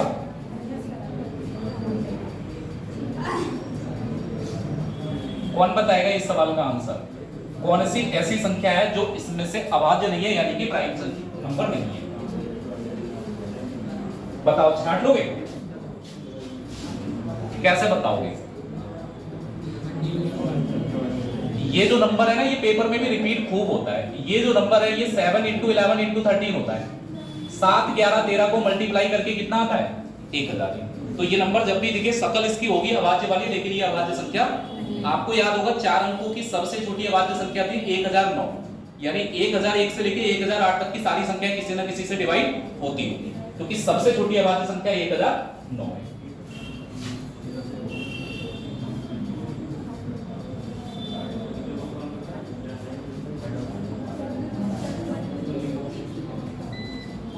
ये भी सवाल है।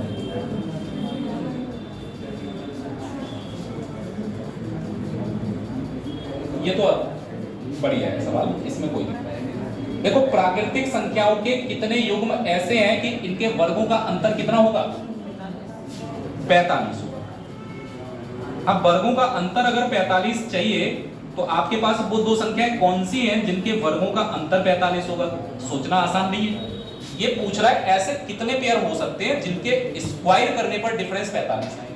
मुझे नंबर नहीं पता है, मैंने अपनी तरफ से मान लिया, मैंने कहा एक नंबर ए है और एक नंबर, अगर इनके स्क्वायर का अंतर जो है वो हमें चाहिए किसके बराबर 45। पहले तो इतना ही सोचो, स्क्वायर का अंतर अगर 45 है तो स्क्वायर करने पर जो माइनस करने पर संख्या आएगी वो बराबर 45 आएगी। अगर ये आपने बात पढ़ रखी है कि स्क्वायर का जो डिफरेंस होता है इसका एक फॉर्मूला बनेगा a + b और a -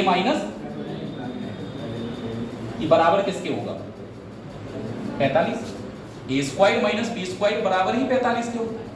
अब 45 का सीधा फंडा है, सीधा फंडा होने का मतलब ये है कि केवल और केवल आपको ये देखना है 45 किसकी किसकी मल्टीप्लाई करके आ सकता है।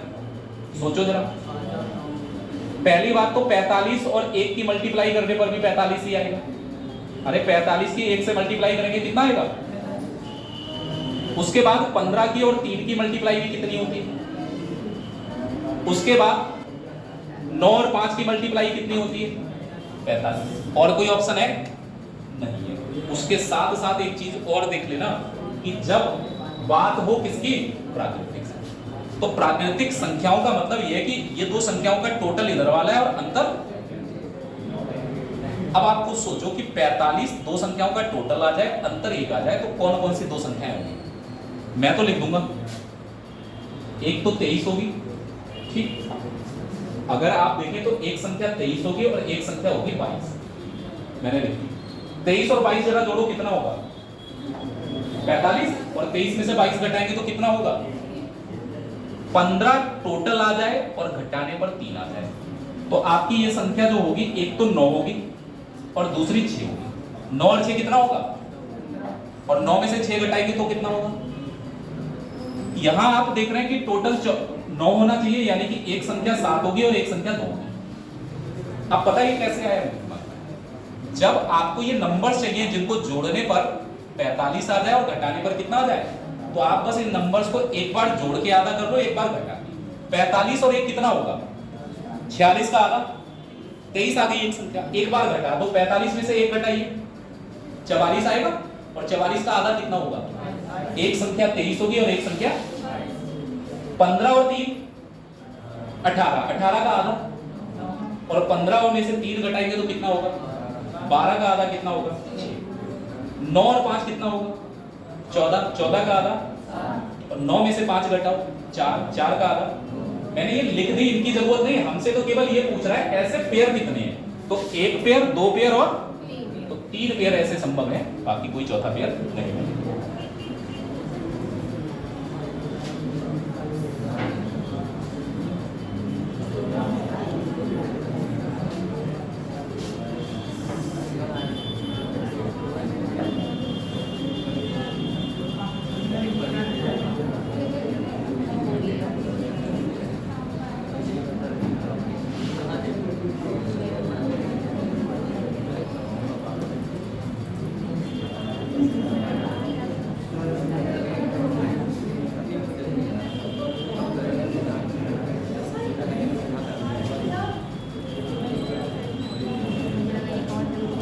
पेयर बना लोगे अब इसमें, मुझे एक बात चला ये बताना।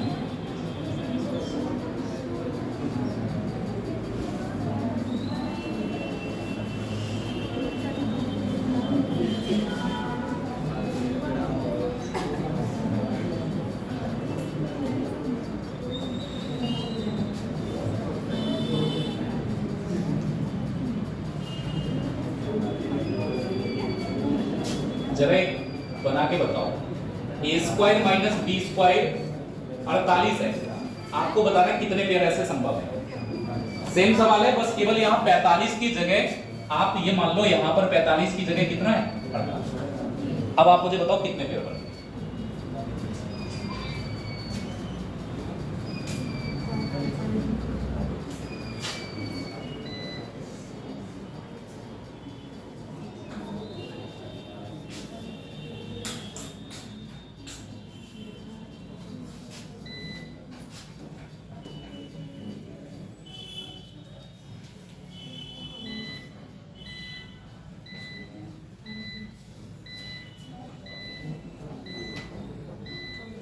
अगर ये 45 की जगह 48 होता है तो कितने पेयर बन गए?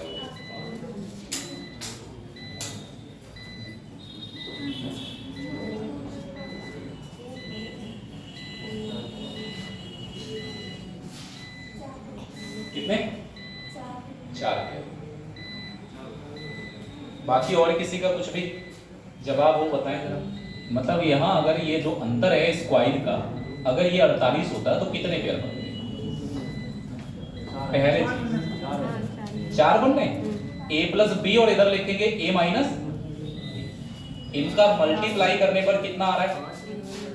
देखिए a प्लस बी 48 होगा तो फिर ये वाला मान 1 होगा, 48 और 1 का गुणा कितना होगा 48। उसके अलावा अगर a प्लस बी कितना 24 होगा और 24 और 2 का मल्टीप्लाई करने पर भी कितना होगा 16 और 3 का मल्टीप्लाई 48, 8 और 6 का मल्टीप्लाई 48। इसके आगे अगर आप जाएंगे तो फिर 8 के बाद सीधे 16 ही आएगा, क्योंकि और कहीं पे आपको ये नंबर ट्रेस नहीं कर देगा। 4 पेयर यही तो आए, लेकिन पता है आपको ये बात शायद नहीं पता होगी, इनमें ये 2 पेयर इनवैलिड है, ना तो ये वाला पेयर वैलिड होगा ना ये वाला। आपको भी कैसे संख्या निकालो जरा, 48 और 1 कितना होगा 49 का आधा करो, 49 का आधा होगा ही ये संख्या आएगी 24.5। यहां लिखा हुआ क्या है, संख्याएं कैसी हैं प्राकृतिक संख्या यानी नेचुरल नंबर्स। क्या नेचुरल नंबर पॉइंट में होंगे? तो इसका मतलब जोड़ के आधा नहीं होगा, पॉइंट में आएगा तो भी वो वैलिड नहीं होगा। तो 2 पेयर सही है, इसमें 2 पेयर गलत सर 1248 है जी।